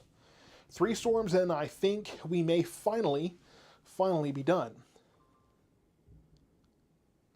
Okay, so we're hearing that on the back end of this, a wake low is causing strong southeasterly winds. We're talking 40 to 50 miles per hour. So behind all of this activity, could be looking at some stronger winds for that area. So even though we'll be getting rid of all of this, there could still be gusty winds back to the west of us. So just keep that in mind. Put this into motion here. So yeah, as all of this moves through, once we get through all of this, and really from things in Johnson County are definitely calming down now. Far western portions of Hill County, things are calming down. But behind this, we could still be looking at gusty winds behind all of this activity. So just keep that in mind. Sure, part of that's going to be the wake low that's causing that now. And then, maybe some outflow out of these storms as well. So bear in mind, there will be gusty winds behind all of this activity too, but not the 70 mile per hour winds that we were looking at earlier this evening. That, fortunately, I think has come to an end, and I don't think we're quite looking at that. A few things I need to say here. Thank you for the YouTube stream subscriptions. Again, if you like that better, there's that link that you can. I don't think I'll need a coffee refill. I'm not sure. This is practically the size of my head. This mug is so big, so I think I'm good. So yeah, I think I'm good on coffee. I appreciate that. And I've got a huge thing of water here too. Man, she had me set. Okay, getting a report of hail in the Palmer area. So that sounds about right too. But thank you for the subscriptions on the YouTube channel. I hope that the quality is meeting my sales pitch here. And thank you also for all the donations I've gotten on the Venmo, the PayPal, the Cash App, all that stuff tonight. That really, really does help. Really, really encourages, again, it refills the coffee coffers, as I've said, and it encourages me to keep going and keep doing this. And I love doing this. I enjoy every minute of it. I'm going to be paying for it in the morning. My fear is going to be killing me and all this kind of stuff. But hey, I enjoy every minute of it. And as I mentioned before, and as I mentioned in the past, if I could look at myself when I was 10 years old, up in my room playing with a laminated map. I laminated a map so that I could draw on it with dry erase markers. If I could see myself doing this kind of work, I wouldn't believe it. Would not believe it. But you guys have made this possible, and there's a little 10-year-old me who is loving every minute of this, and is so happy that I get to do this. So I want to make sure that I'm getting back through. Let's see, getting back through the comments here. Trying to see if there's any reports, and I can tell things are calming down just by the fact that yeah, just looking back, and I can tell that by the fewer reports that things are generally calming down. I can not only tell you the storm in Navarro County looks to definitely be losing some intensity, and that's a great sign. Yeah, I would say this storm is definitely calming down, definitely getting a lot easier and a lot calmer. So let's see.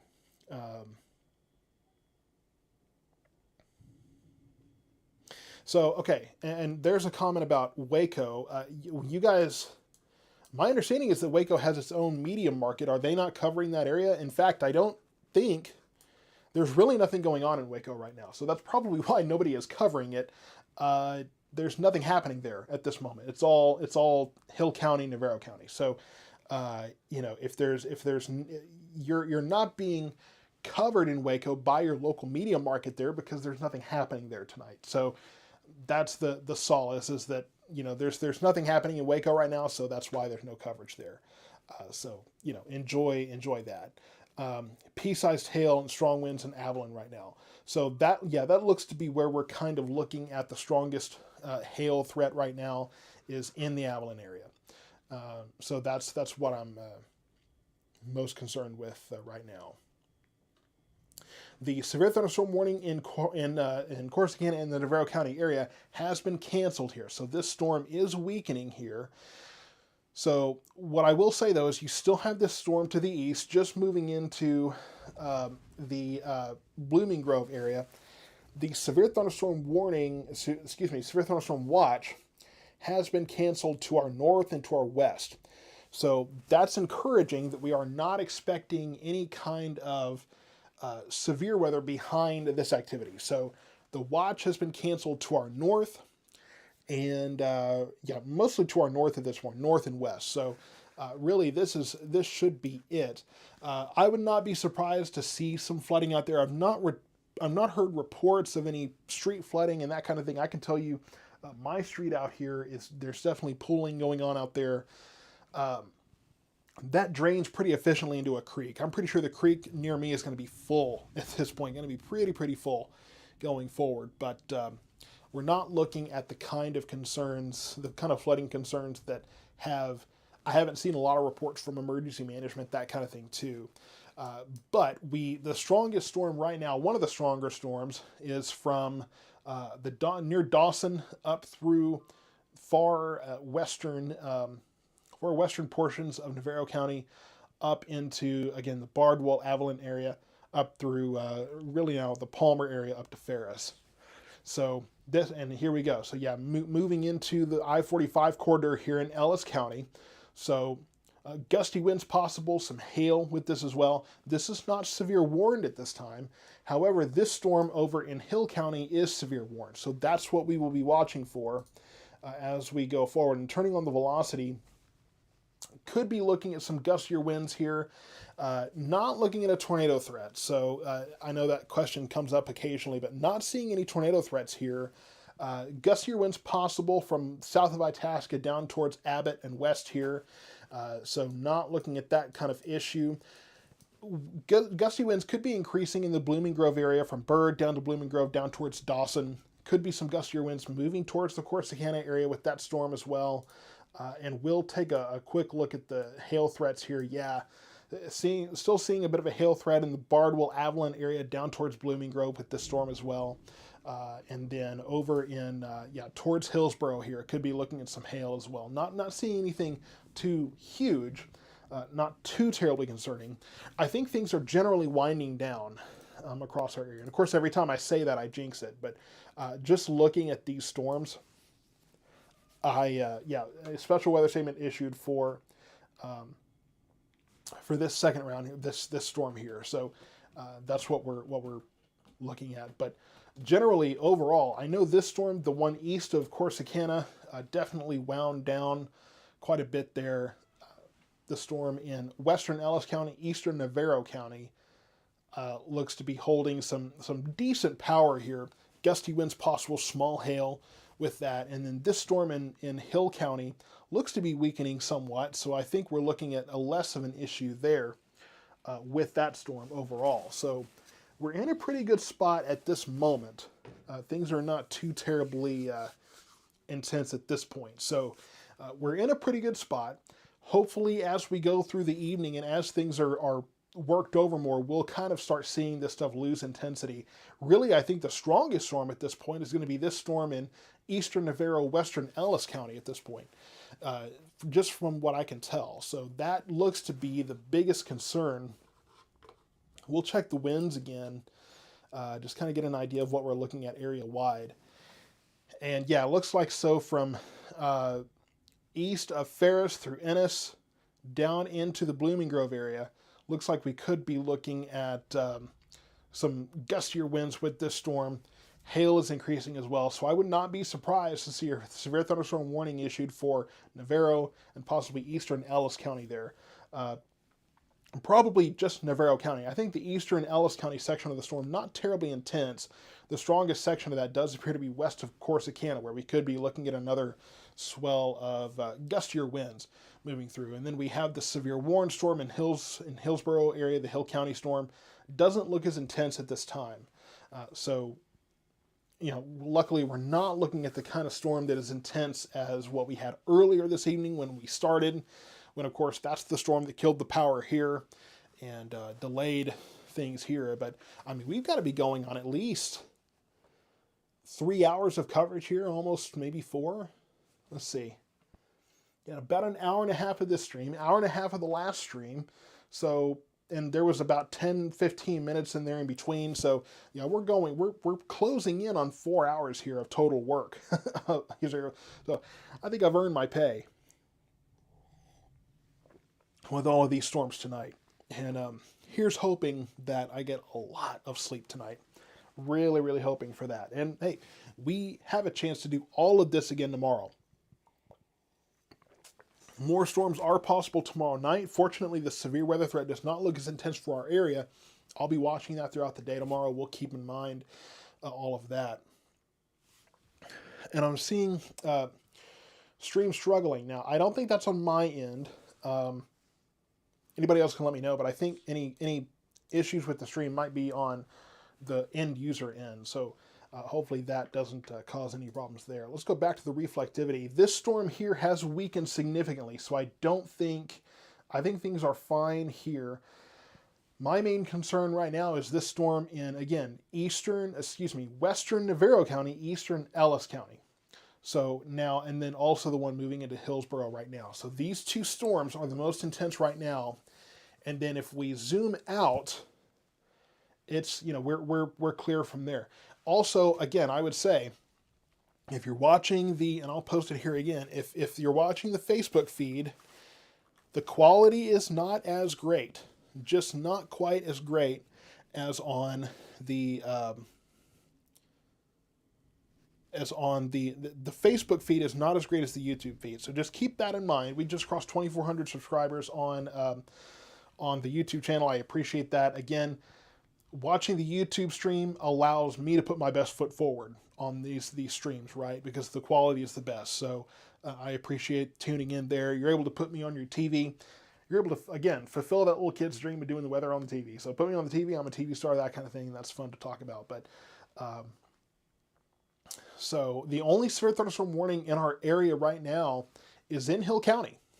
And that storm continues to, it seems like we're seeing that storm do a little bit like what we've seen some of the more recent cells do, where it swells up and then it weakens and it swells up and it weakens. So I think we're going to continue to see that, and that will move towards Navarro County here as well. And then this storm in eastern Ellis County, western Navarro, has been kind of doing that as well. Kind of swelling up and weakening back. This is not severe warned. This storm is not severe warned at this time, but it looks like the most intense of this is from about Blooming Grove on up to Ennis. That's where the heaviest precipitation is. We'll take another look at velocity here. Could be some increasing winds west of Corsicana. And then when it comes to the hail threat, that's really going to be focused in the Blooming Grove area on up towards Barnwell as well. So that's where we're looking at any kind of increasing hail threat and hail possible in the Hillsborough area as well. So that's possible too. Not looking at the really large hail in either of those areas, but Gusty winds possible too from about west on through Hillsboro up towards Carl's Corner there. So that's where we're at. And I want to mention again too, yes, Radar Omega is the program that we're using. So west of Cleveland, west of Fort Worth, this is where we might be seeing some increasing wind gusts, not affiliated with storms necessarily, but gusty winds here possible west of those areas. And Terry is going to, looks like she's going to get some sleep. Hope you sleep well. I'll be there in just a few minutes. Hopefully, hopefully I'm not here too long. And stop it. Lights just flickered. Quit. Don't. Nope. Not playing that game again. So yeah, needing the needing the lights to chill out and not cause any kind of outages here. Let's just avoid that altogether. I saw a report of a message about hail here. That was from earlier tonight. Okay, I'm going back through some reports. 10 minutes ago, possible dime-sized hail in Italy. So yeah, this storm possibly bringing some pea-sized, pea up to dime, maybe nickel-sized hail, just depending. So, and these two cells are really it. This last storm, this has weakened significantly as it pushes on east of Kearns. So this is what we've got. These two storms, this should be the end of our night. Once we can get these two storms through, this storm is the only one that's severe warned. We don't have any warnings affiliated with this front storm yet, but this one right behind it is severe warned.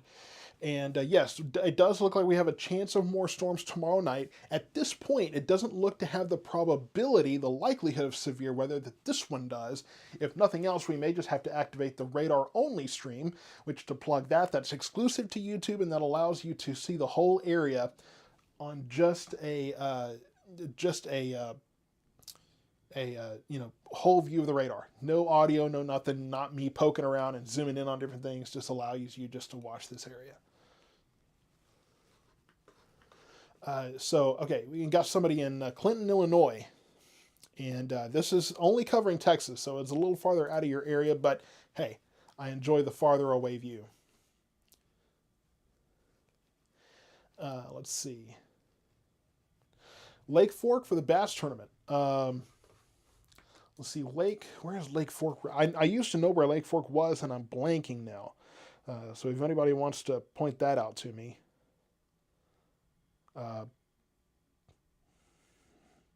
Man, I've been to Lake Fork, and I can't even recall where that is. And I mean, that's way out there. Yeah, that's okay. So that's out by Emory, isn't it? Outside of Emory. That's pretty far out of my area. So Emory, Texas, that's what we're looking at. That's going to be further out from where I'm going to be watching. So don't really have much help for you there. We'll be watching this storm. I want to make sure, let's see, watching the velocity view here. Okay, yeah, not seeing any kind of rotation here. I just wanted to double check that. So yeah, looking at, again, gusty winds possible in Navarro County, but not as intense as what we were seeing earlier tonight. And looks like the hail threat may be moving more towards northern Corsicana, possibly the Rice area too. So that's what we're seeing here in this red and gray. So that's kind of what we're watching at this very moment. Hail-wise there, looks like the hail threat continues in the Hillsboro area, right there along 35, right there from the I-35 split down towards southern Hillsboro. And again, not really looking at anything too terribly intense there. And give me just 1 second here. And all right, so one of the other cats, Knox, wanted to come in here. One of the black cats, he probably just wants to take over the comfy chair. Probably just wants to sleep in the comfy chair here, so he's ready to go to bed. And he's demanding. I have a gray chair in here that's the most comfortable chair in the house. So I'm pretty sure he's just, well, where are you going? behind the green screen. Okay, well, he's going to go behind the scenes here and I guess get some sleep there. Not sure what's going on there. Hearing a lot of reports of things going up and down, power going up and down. So hopefully, I know that the crews that are out there, my dad used to be a lineman. So he was the one climbing these power poles, telephone poles, those kind of things, in conditions like this. So stuff that I am definitely not brave enough to do. I mean, just, I am not brave enough to do that kind of work. So, definitely sending some love to our electricity workers out there who are braving this stuff. I don't like messing with electricity anyway, especially, on top of a pole like that. That's just not my thing. Not at all my thing. So I'm just kind of moving things around here so the cat doesn't try to take my water here.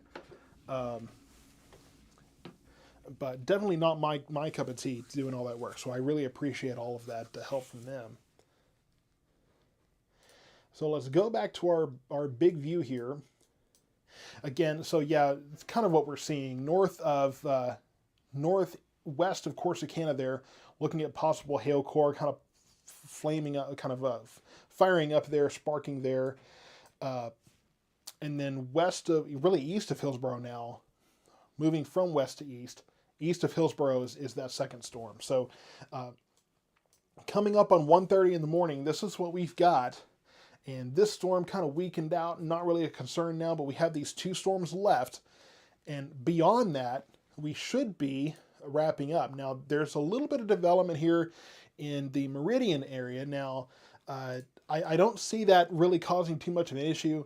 I won't be surprised if we have a few scattered showers and thunderstorms overnight, but I don't think that it will be the kind of concerning issues that we have seen so far tonight.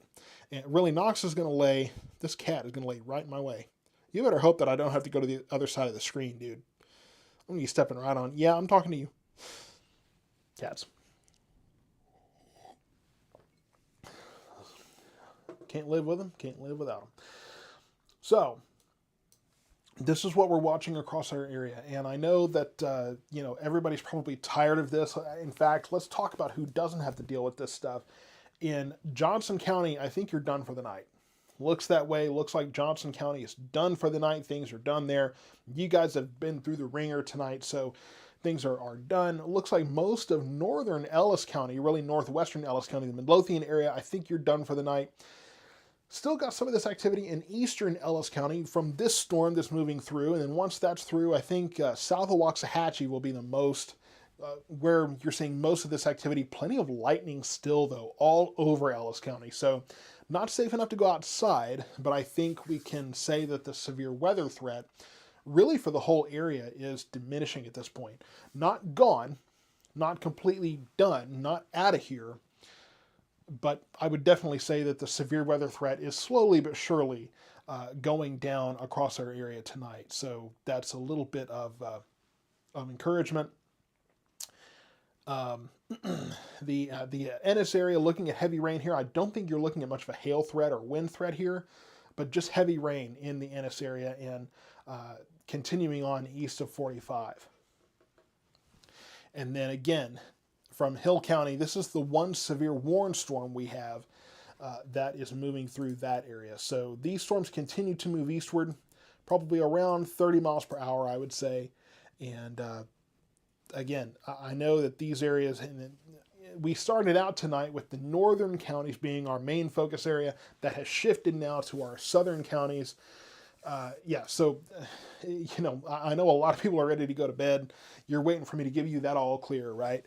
I would say western Hill County, from Whitney on towards Hillsborough, Itasca, Blum.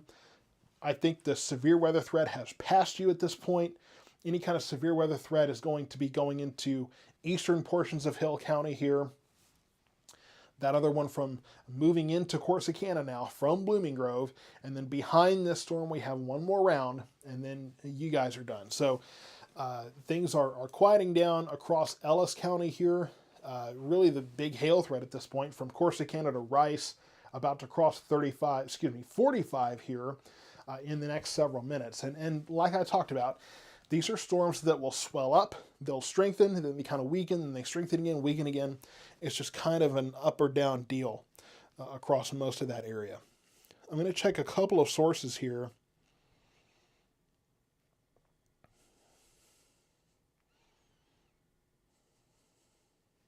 I'm just checking a couple of Navarro County sources to see where things are going there.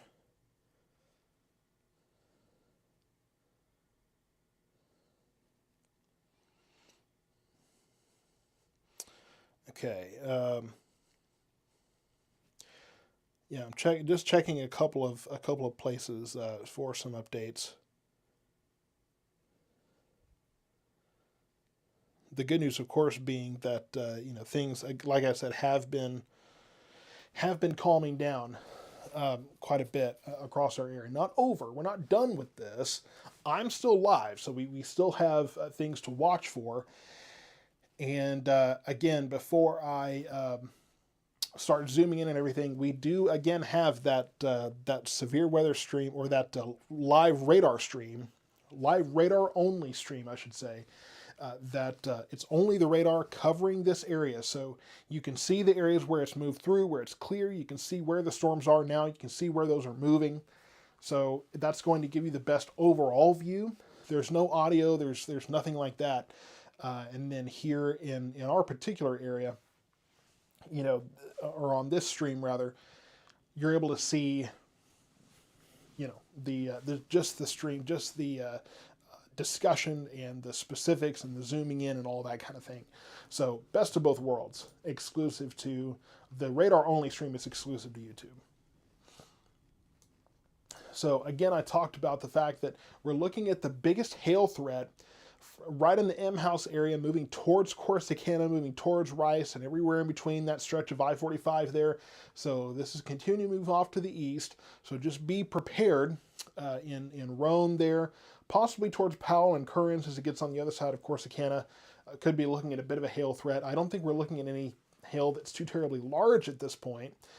And then back to the west, this severe thunderstorm warning has been, okay, so that's been cut back really from 45, excuse me, keep getting these mixed up.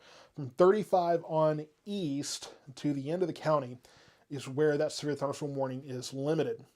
And that severe thunderstorm warning continues for about another 15 minutes here. So for about until 1:45. So that will probably be allowed to expire, I would think. Unless National Weather Service thinks that this storm is still capable of some of those severe attributes. And I wouldn't be surprised if a warning comes out in any time for the eastern half of Navarro County for this storm, because that could continue to intensify as it moves east. But again, it could intensify, it could swell up, then it could continue to swell down. So those differences are always possible going forward there. So really, if you're in central or eastern Navarro County, you just need to be ready for this storm to come through, and there is the one behind it as we go forward tonight. Again, checking a couple of other sources here, and the donations keep rolling through on those different sources. Thank you so much for all of that support. It encourages me and allows me to kind of share some of the blessings from this platform with the family. So that's a big deal to me, big deal to them. Now I've kind of lost my footing here. Okay, let me just leave that there. And yeah, so I'm hearing a lot of people getting their power back on as things calm down. I know a lot of folks are wondering if you're done in the Italy area, Italy to Milford. Still seeing more heavy rain possibly moving into that area. So that's one of the things that you'll be watching there. Once this moves through, once we get rid of this stuff in the Ennis area, and once we get through this line, this is really the last of it. These two cells are the last that we're looking at for tonight. So I think after that moves through, I think we're done.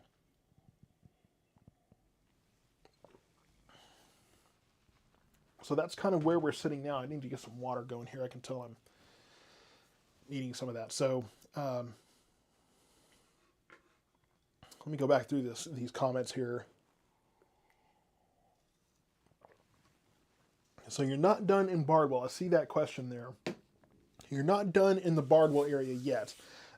Still have this area of heavy rain. This is not, I don't think this is severe weather in this part of the storm, but as that continues on to the east, again, could be some heavy rain, could be some small pea-sized hail mixed in with that. I don't think so, but could still see that moving through that particular area as we go forward. So just be prepared that in the Bardwell area, we could very easily, I think, see, some possibly gusty winds, just mostly heavy rain, lightning, thunder, that kind of thing with this second round. Now, again, if you're west of 35 in Hillsborough, if you're in Johnson County, you're done for the night. Midlothian, things have cleared out. I think you're done for the night. Could have some lingering showers and thunderstorms here and there, but I think for the most part, we're done. With all of this activity. So we'll continue to watch this as it moves east. This is mostly Western Hill County moving into Navarro County here. So really, eventually, it'll pretty much be all of Navarro County here. Just Navarro County kind of holding all of this to yourself once this continues to move east. And you can see all the lightning here. So more prolific light shows out of all of this activity here. So just a very loud, very bright night in these storms. But the good news is, again, that we're not really seeing anything to the west. We see this one little shower in the Meridian area, but that's really it. Maybe one north of Waco, but just little spatters of light showers, but not seeing anything like what we could otherwise see. Storms are moving east at around, around 30 to 35 miles per hour probably. I think that's what we're seeing. I think Ferris is pretty well done for the night. Unless this manages to build northward, I think the Ferris area is pretty well clearing out at this point. So I think all that's left for Ferris is some lighter rain. 600 plus viewers before the power outage. Yeah, the power outage really threw me off tonight, but I think people were able to kind of go back and find the stream. We've had an update in the radar here, so let's look at a couple of things here. Let's look at the wind speeds. Wind speeds look to be calming down really in both of these. In the Corsicana area, could be some gusty winds as it moves through. Winds look to be calming down in this storm, but again, as it moves through, could be some gusty winds just briefly as that storm moves through the Hubbard area to Dawson, up towards Blooming Grove and Frost there, Mertens. So just keep that in mind too. We'll look at the hail threat as well. Decent hail in far eastern Hill County here, so just keep that in mind. And then again, between Rice and Corsicana, looking at a decent bit of some hail there. South of Corsicana too, some hail possible as this line moves through. So we're transitioning now to really most of a hail threat at this point. I think we're done with most of the strong wind threat at this point. And really it looks like this storm may catch up to the one ahead of it. And we could, once this moves into Navarro County, kind of looks like the back storm is moving a little bit fast. Yeah, definitely, this storm is definitely moving faster than the Navarro County storm. So looks to me like this one could catch up to this one, could have just one line moving through, could be kind of losing some of that hail threat as that prepares to move across I-45 here. So I think overall, we're maintaining some strength in these storms, enough strength to again, keep the hail coming, keep some of those gusty winds, but the severe weather threat is slowly but surely mitigating tonight. And there hasn't been any kind of warning for this storm. I think that's telling. We've not had a downstream warning for this storm either. Looks like that will probably be allowed to expire in the next 10 minutes. So going forward, I think we might be done with the warnings tonight. I could be wrong, and this storm could swell up and intensify. That happens. For some reason, They like to do that in eastern Navarro County. So we'll have to watch and wait and see what this does when it gets to the Kearns area. But overall, this line I think is going to catch up with this one. We'll have just one cell moving through, and I think we'll be able to get all of this out of the way. Yeah, let's see. That was from Rhonda. We are looking at we are looking into those solutions, the UPS and other things. And really, I think at this point, it's going to be a matter of getting the combinations and the placement right. We have to think outside of just the CPU, just the computer itself. And so there's a couple of things we're thinking through. We want to make sure it's right and that we don't spend money we don't need to. So we're going to continue to look at that and work on what those details look like. And hopefully, like I said, over the summer, maybe we can work on that and be prepared for the fall season.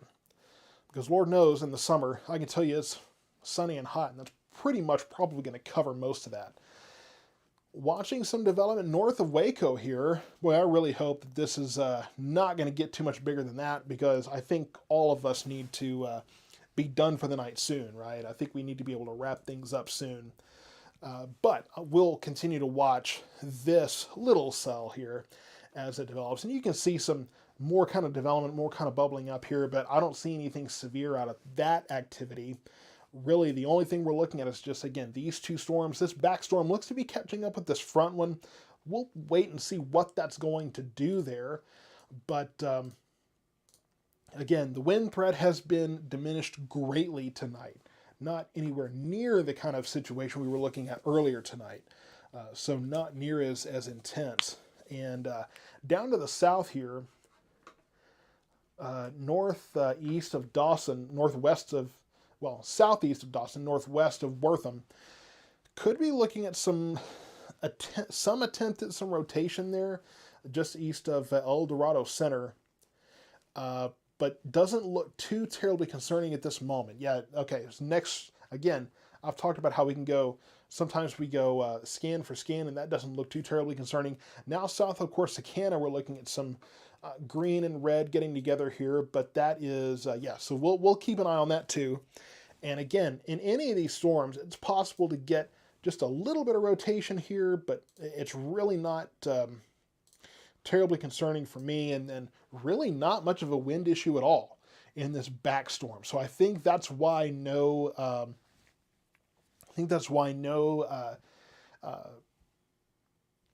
downstream warning has been issued here.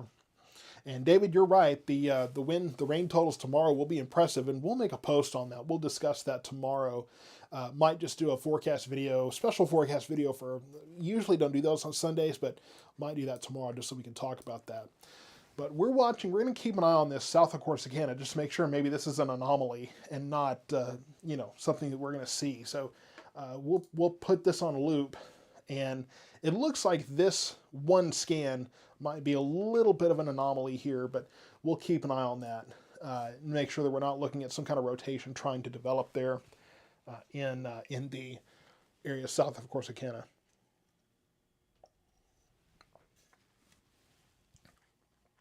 And I might have to switch something up here. Just give me 1 second, everybody.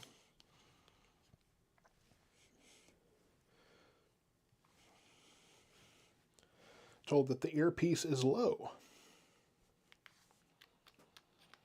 Because I think we've been live for a couple of days now, huh? Sure seems like it.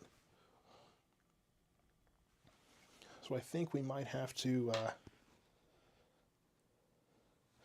Matt, I think I'm going to have to end my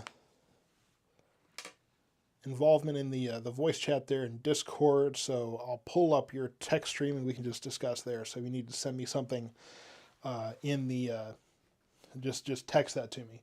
So I think I'll have to wrap up the Discord chat, Matt, and we'll you can just send me a text of whatever needs to be sent from there. So we're going to keep, I want to wait for this next update on the velocity. And we'll wait and see what that does, because I want to make sure that we're not looking at, again, that we're looking at an anomaly here and not a trend. Again, we can go scan for scan. Sometimes we're going to see a little bit of an indication of some rotation, and then the next scan it's gone. right? And it was just kind of a weird thing. Um, the clicking, not sure what clicking you're talking about, but that might have been me putting that earpiece back in the case and that kind of thing. I just got to get that charged overnight. Um, maybe that's what you're talking about. I'm not sure. But if you're getting a click on the audio, not sure about that. Not sure what that is, what that would be. So let's go back to the general view, and we'll catch the update on that Navarro County storm. So the severe thunderstorm warning in western, really far eastern Hill County. No warning for western Navarro yet, but this warning looks like that will be allowed to expire. And I don't see any kind of conversation for a downstream. Let's see. I don't see any kind of conversation for a downstream warning here in Navarro County, so I think this will be will be allowed to. Yeah, so that Hill County warning has just been expired, so that's been knocked out. The severe thunderstorm concern and the warning in Hill County has expired, so that's knocked out. So it looks like really we're transitioning to where just southern Ellis County looks like some heavy rain from Italy on south and to the Frost area. So not anything severe there. Things should be clearing out of Ennis right now. So I would venture to say that Ellis County is done with any severe weather risk. Southern portions of Ellis County still getting some rain here, possibly pockets of heavy rain, but the severe weather threat in Ellis County, I think, has ended. We are looking at a strong storm in Corsicana right now in the Navarro County area. So I think really Navarro County is kind of the last, the final frontier, if you will, of these storms. The last area we're going to see this. And this storm is going to continue to move eastward, but I think that's turning into just more of a rainmaker. There could be some small hail associated with that, but not anything terrible. Looks like we could be developing a little bit of a hail course south of Corsicana. Okay, there is a warning from Navarro County coming out. So I was wondering about that. So there will be a warning, a severe thunderstorm warning for Navarro County, quarters to $50 hail possible, and winds up to 50 miles per hour. So we could be looking at an increasing wind threat here up to 50, and not the 70 miles per hour that we were looking at earlier tonight, which, you know, seems like forever ago. It's now almost 2 a.m. here. But this will probably be central Navarro County on to the east, I think is probably what we're looking at as far as that polygon. We'll have that in just a moment as soon as that comes out. So waiting for that Navarro County warning to be issued. That will come out here shortly.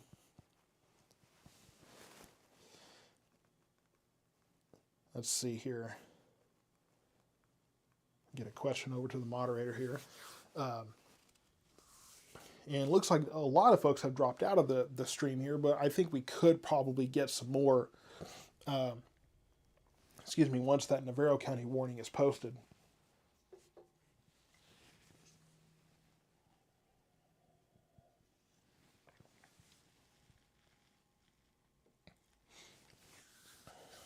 Let's see here.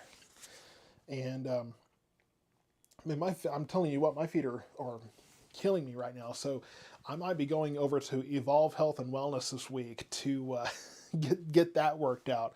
One of our other sponsors over in the DeSoto area, I believe. Dr. Chad Tucker over there. Really neat guy.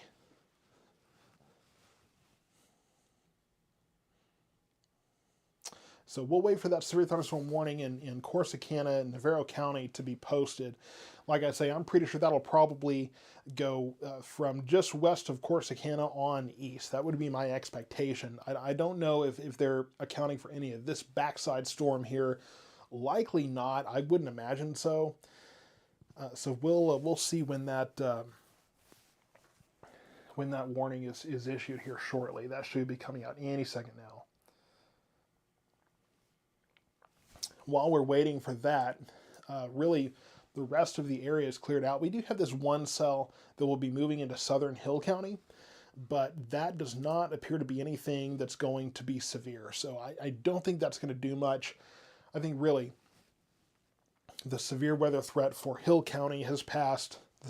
Really nothing going on in Johnson County right now, and I think the severe weather threat for Ellis County has ended as well. Really, the only severe weather risk we have is in Navarro County, waiting for that warning to come out there.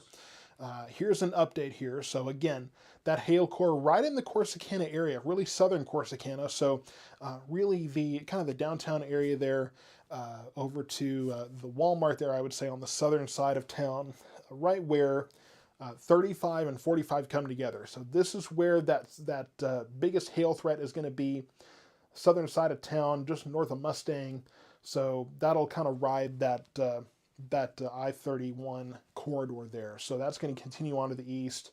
And so here comes that warning. Yeah, just as I expected. So yeah, just west of Corsicana, including Oak Valley, all the way up to just outside of Valley Farm. So that does include Roan, Powell, Kearns, Eureka, Mildred, Corsicana, just north of Richland there. So that's that new warning. That goes until 2:30 a.m. So about 45 minutes from now, that will be effective. So that's going to continue on to the east here, eventually moving towards rural shade here. So this is really it for the severe weather threat. So central and eastern Navarro County at this point, with the main concern there.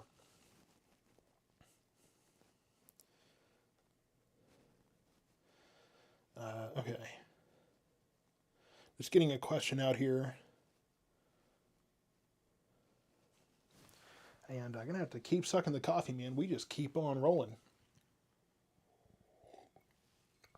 If you're just joining in, you may be seeing the warning posted, maybe getting those alerts.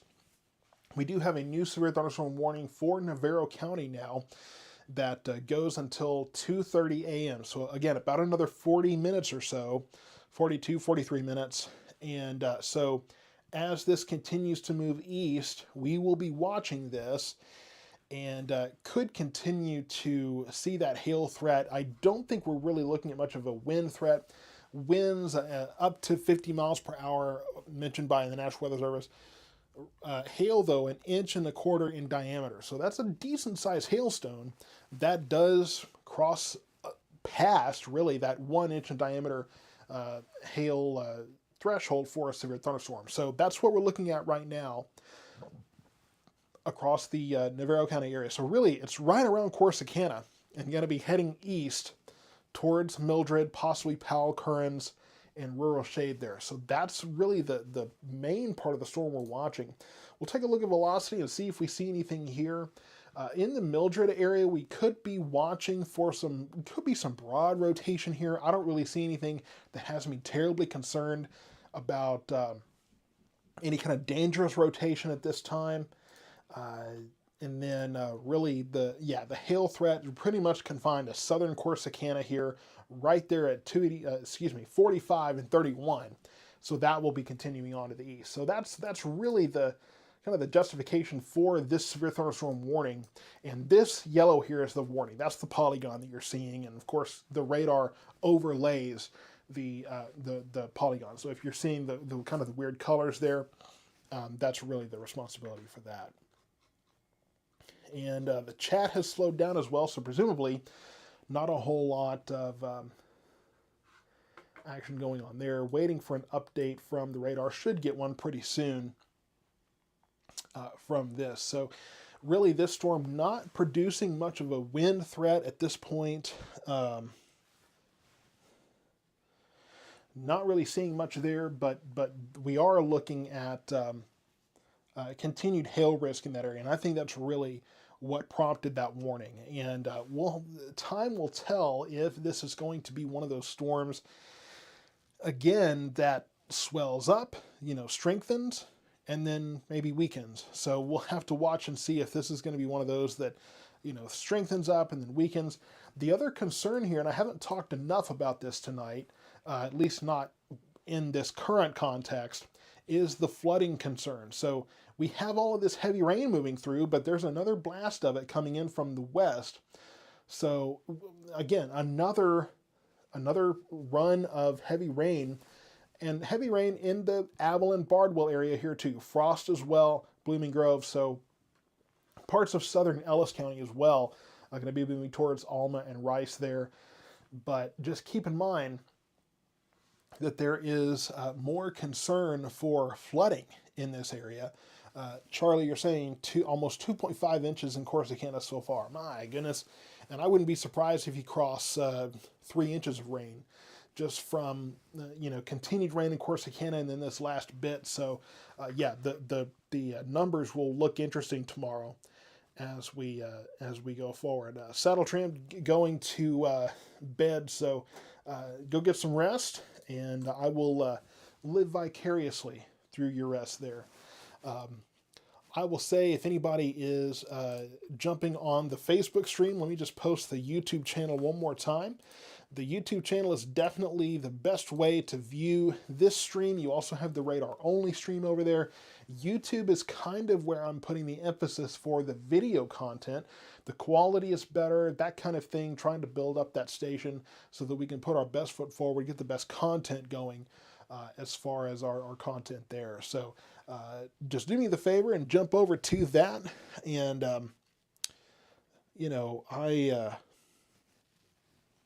I know that my friend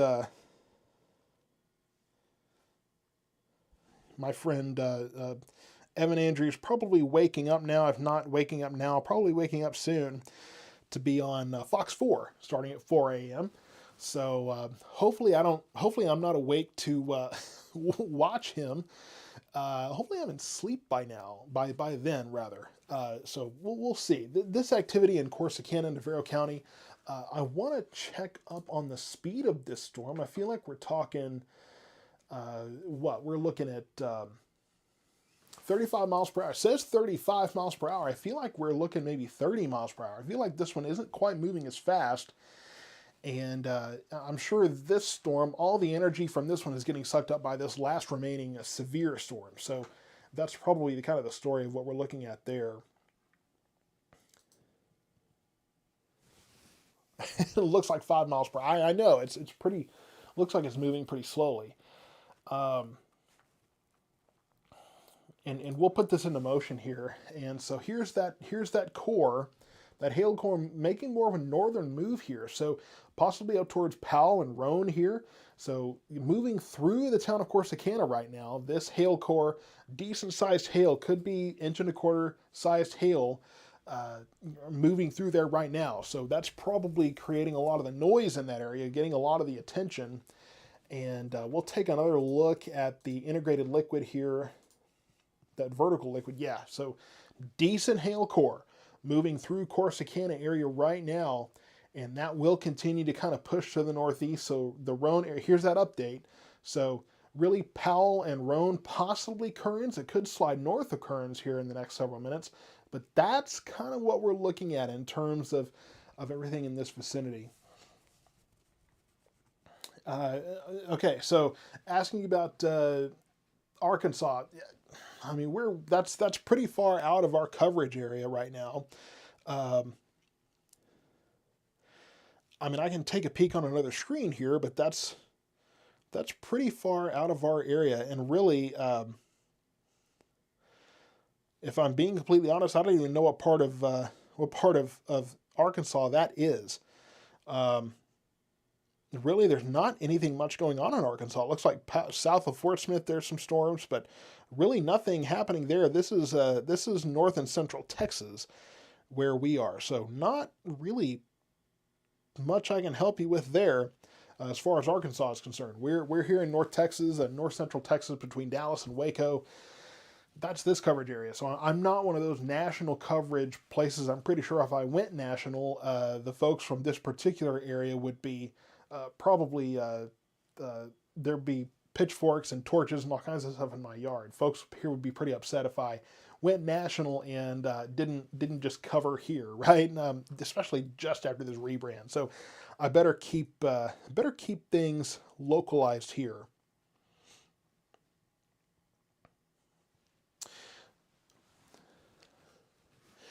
Let me just keep looking at this at these updates here. Okay, I'm hearing a question about Canton, and if we broaden this a little bit, and this will be an opportunity just to look at the whole area. really, when we look at the broad area, the only risk of severe weather, again, is in Corsicana, in the Navarro County area, moving east of Corsicana now. Other than that, in northeast Texas, a lot of rain from Paris to Sulphur Springs, down towards Kaufman there, down towards Tyler here. So looks like some heavier activity from Mount Pleasant down towards west of Longview. So, a lot of rain here, but really the only severe weather going on right now is in our particular area. I mean, this is really it. You look across, and we're only looking at part of the state here that's visible on this radar, but yeah, there's all this activity, and really the heaviest part of it right here at home in Navarro County. So the good news is, again, the severe weather risk east of I-45 now, moving towards the Powell area, that hail core that we've been talking about that really prompted this warning, moving towards that area, and then further to the west, from Blooming Grove all the way down to Dawson, that's the area where we see some of this heavier rain, and that's going to continue to move on through as well. Eureka area, yeah, so you're about to get some of the heavier activity from this. Heavier rain, possibly some small hail, but in Eureka, the good news is that most of the heavier activity will be moving away from you there. So that's the positive bit of this, is you won't be dealing with quite the intensity of the hail core there in that particular area. Get another drink of water here.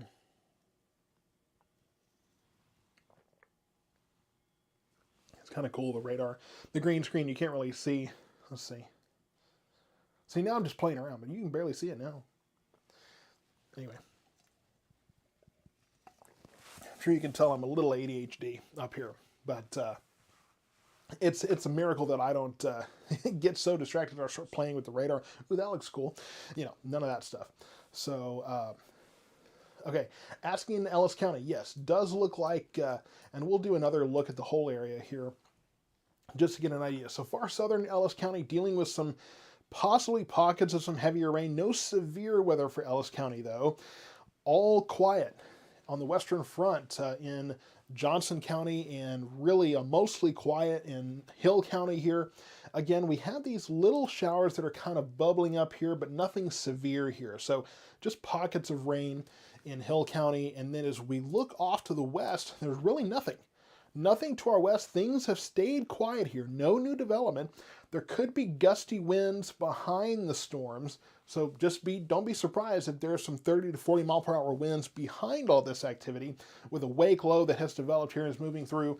But for the most part, as this disturbance is moving through, the severe weather threat is confined to Navarro County here. So that's really all that we have going on at this moment in this particular area. So again, looking towards the Powell area here, that's where I think really be the next stop for this hail core, moving towards Powell, possibly moving towards the Kearns area over the next several minutes, and this storm moving through. And then behind it, of course, is this next storm. Let's kind of get zoomed out here. Next will be this, that really is not severe at this time. That will move in and mostly just be a rainmaker. Lightning, thunder, a little bit of that. But that looks to be weakening quite a bit, so I'm pretty sure as that moves through Navarro County, mostly probably falling apart. No severe weather threat out of this, I don't think. And I think, for the most part, we'll be okay from there. Taking another look at the velocity here. And again, could be looking at some broad rotation west of Eureka, between Eureka and South Flat and Elm Flat there. So I'll, again, keep an eye on that, but this hasn't really intensified from what I can tell. It's kind of stayed stable, but hasn't really intensified. So, and that's pretty high up in the storm too. That's the thing. We're pretty far away from the radar at this point. And because the Earth is curved, the radar beam goes straight out. Let me do it this way. So the Earth is curved, the radar stream goes straight out, so it's looking higher up in the storm. So this is pretty high up there. This is not saying that anything is happening at the surface. We have to get a closer radar beam to really get an eye on that. National Weather Service, I'm sure, is going to have access to that kind of stuff. So for the most part, I don't think that we have to be worried about rotation in Navarro County at this point. But if that does become an issue, I'm sure the National Weather Service will bring some attention to that, and then we can bring that information to you as well. Could be some gusty winds as this storm moves through, especially where that hail core is, but for the most part right now I think we're good. We'll take another look at that hail core there. It looks like the hail issue could be weakening a little bit from Mildred over towards Powell, that area. So still some red here, still some small hail, but I don't think we're looking at quite the intensity as we had. If we put that on loop, you can see the gray there kind of diminishing a little bit. So looks like the hail core could be cycling down just ever so slightly. And so that is a welcome deterioration in the intensity for that area. I'm sure nobody minds getting rid of most of that at this point. So as things continue to hopefully wind down here, we will continue to watch all of this activity. We'll continue to keep an eye on things here as long as the severe weather threat persists. And here's that update. So yeah, it does look like the hail threat is diminishing there and generally weakening. And this storm back here definitely weakening. This is definitely losing intensity. So still worth watching. You still see this S shape here. And so that's still worth watching as far as maybe that upper level rotation. We'll take another look at the velocity here. Yeah, it's just not, possibly some weak broad rotation, but it's just not able to hold that organization here. So that's the positive. I'm pretty sure I just saw somebody going to work here. I've been streaming so long that now people are getting to work. I'm pretty sure Evan's probably pulling into the station now, or at least getting up, and he's getting ready to do his next day stuff. So it reminds me of the joke. Oh man, Gabriel Iglesias, where he's in a hotel and it's late at night. He's stumbling in from a show and says, he's asking for room service or something, and the lady says, "You know how late it is? It's tomorrow." It's late enough to be tomorrow here at South Metro Weather. That's where we're at right now. So it seems like we've been streaming forever here, and of course we had that interruption. So we're going on. This could be a record night actually for me personally. We're going on almost 2.5 hours, plus the hour and a half before. Having trouble mathing. That's what? That's about 4 hours, isn't it? If I'm mathing right, the 2.5 hours on this stream and an hour and a half before actually streaming, close to 4 hours. Now, that doesn't include the 15 minutes or so, 10, 15 minutes or so. I don't know exactly how long that we were down. Just a brief power loss was enough to shut the computer down, so I had to reboot everything, almost reinvent the wheel when it came to this stream, the way that everything resets. But I think we're looking at a record for the longest time on air. So, shoot, that's really something. Not something I'm that happy to be a part of necessarily, but it is what it is. A brownout. I guess that's a brownout. I guess that's the proper terminology there. Definitely a marathon for me tonight. And David, you're over in Rice. I'll tell you that your severe weather threat has ended. Really, Corsicana, the severe weather threat is diminishing there. Really for it's eastern Navarro County at this point that has the severe weather threat. So they could probably shave this warning back and say that if you're along I-45 and west in Navarro County, your severe weather threat has ended for tonight. More rain moving in, so if you have a flood concern, that could be a problem there. But if you're west of I-45 in Navarro County, that severe weather threat has ended for you. Now, this severe thunderstorm warning continues for about another 25 minutes now. So still the severe weather threat is in place. Okay, now the severe thunderstorm warning, that has been upgraded with a tag of a possible tornado. Let me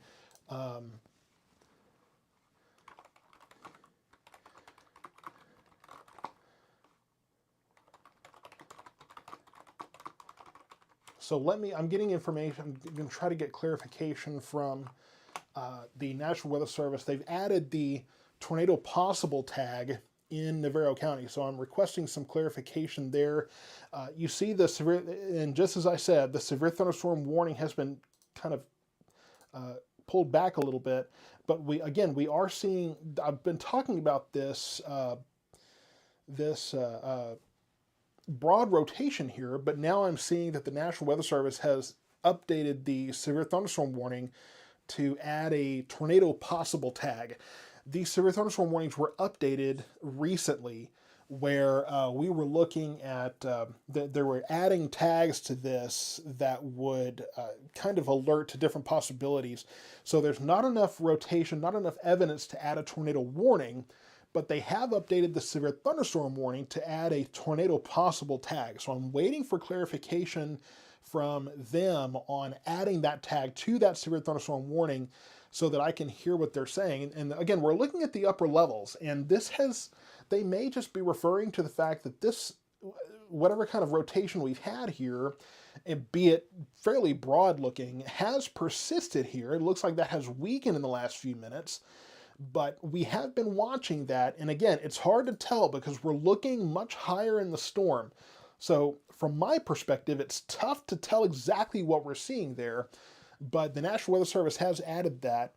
Okay, and NOAA radio noting that tornado possible tag has been added. So I'm waiting for clarification from the National Weather Service here to see find out what they're seeing. This is, okay, small text here. So,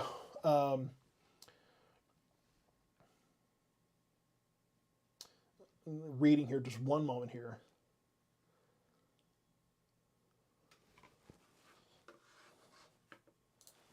Just 1 second here.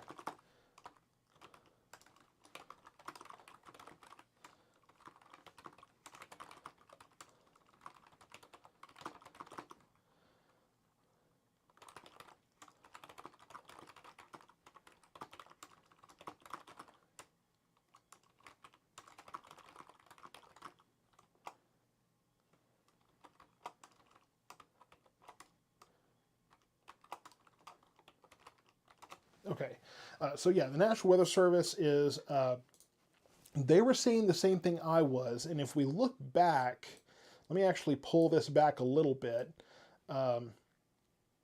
So, right in here, where we were noticing what could have been a little bit of a couplet there, but again, I was skeptical, and I'll get some feedback here hopefully in a moment, but I was looking at this, I was skeptical about how high in the storm we were looking at. It was pretty persistent there, but I wasn't sure if we were seeing enough persistent rotation to be concerned about a tornado. Now, I haven't heard any reports here, but I mean, we were seeing some pretty persistent stuff, so I kept checking on it, but it didn't, it has weakened at this point. So really that tag was just added in response to that persistent possible circulation. We were looking at the meso level rotation we were looking at there, but it's very high. So, okay, just one moment here.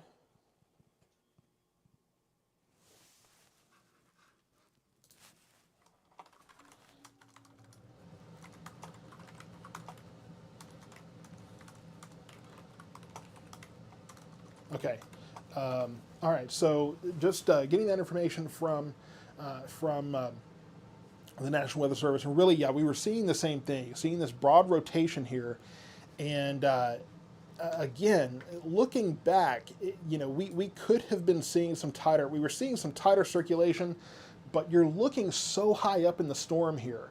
I mean, this is almost to the limits of what the radar can handle, or where it can see, but we're looking pretty high level here. So I was leaning pretty heavily on the National Weather Service. They're thinking too, and it continues to weaken.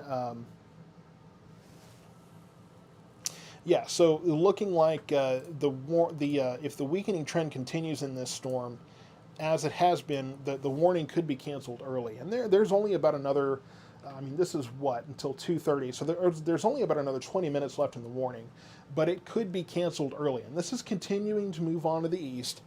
So, and really the environment does not look very conducive towards any kind of tornado development. So the kind of the area of lighter rain that we saw here, this is what we were watching. It looks like we're wrapping up with rain, kind of closing that area in. So I think that is helping to kind of choke off any kind of rotation we had, as that's just north of this Eureka. So yeah, so you're in the rural shade in Curran's area. So yeah, and you might have some heavier rain coming through kind of on this backside, but the hail threat is definitely weakened at this point and reduced quite a bit. So again, there may be conversation about this tomorrow. We were looking at the severe thunderstorm warning that was updated with a tornado possible tag. I've not heard reports of any damage in this area. We were looking at some rotation, and to me, again, we're looking pretty far away from the radar location, and I was not terribly concerned about what we were seeing. I was looking for a little bit more tightening of that possible rotation, and we didn't quite see that. It actually weakened fairly quickly as well. So that may be in conversation tomorrow, but just, hey, for the record, I did see that, and the National Weather Service began to kind of confirm that. But overall, we were not extremely concerned about that, not enough for a warning, that kind of thing. And Lauren, you're asking if you're okay in Eureka. Looks like still some heavier activity there. If anything, I would say, yeah, I mean, it looks like the hail threat has pretty well, I mean, you can get some pea-sized hail out of that maybe, but mostly just heavy rain there. But that will be moving out of Eureka pretty quickly. And this storm has weakened quite a bit over the past few minutes. So National Weather Service considering canceling that warning early. And if that's the case, hey, that's a great bit of news there, and we could wrap up this stream pretty soon. But if you're in the Eureka area, for the most part, you're good. Just heavy rain at this point, plenty of lightning and thunder there still. And I think that's going to be mostly confined to eastern Navarro County. So, okay, so looks like that warning in Navarro County will be canceled soon. So that will be canceled early. And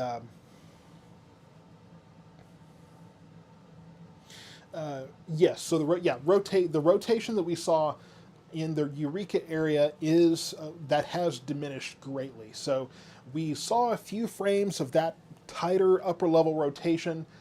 It's hard for me to see at the surface, so I didn't want to be too presumptuous and start really talking too much about that. Wanted to see what the National Weather Service had to say. But yeah, any kind of rotation we were seeing has greatly diminished over the course of the evening. So the morning now, over the course of the night. So that rotation has weakened. The storm overall has weakened. So it does look like that severe thunderstorm will be canceled very soon. And the severe weather threat for eastern Navarro County greatly diminishing now. Really not much of a severe weather threat, mostly just a heavy rain issue at this point. And this last bit of rain moving through Rice and Corsicana here, and that will be it. It looks like we could have one more pocket of some heavier rain. You could get some pea-sized hail out of this just in the Elm Flat area, just on the south side of Curran's, as that continues to move on to the east. But yeah, looks like mostly we are getting rid of that. And then for our area, that is it. Once we get through all of this, we're done. We're done across this area. So should be getting rid of all of this. Again, I mentioned earlier that we could see 40 to 45 mile per hour, 30 to 40 mile per hour wind gusts behind all of this as a wake low moves through. But really, I mean, we're not looking at much. And that severe thunderstorm warning has been canceled for eastern Navarro County. We now have no warnings active across the South Metro area. The severe thunderstorm watch, I believe, continues. Let me go back. When was that supposed to?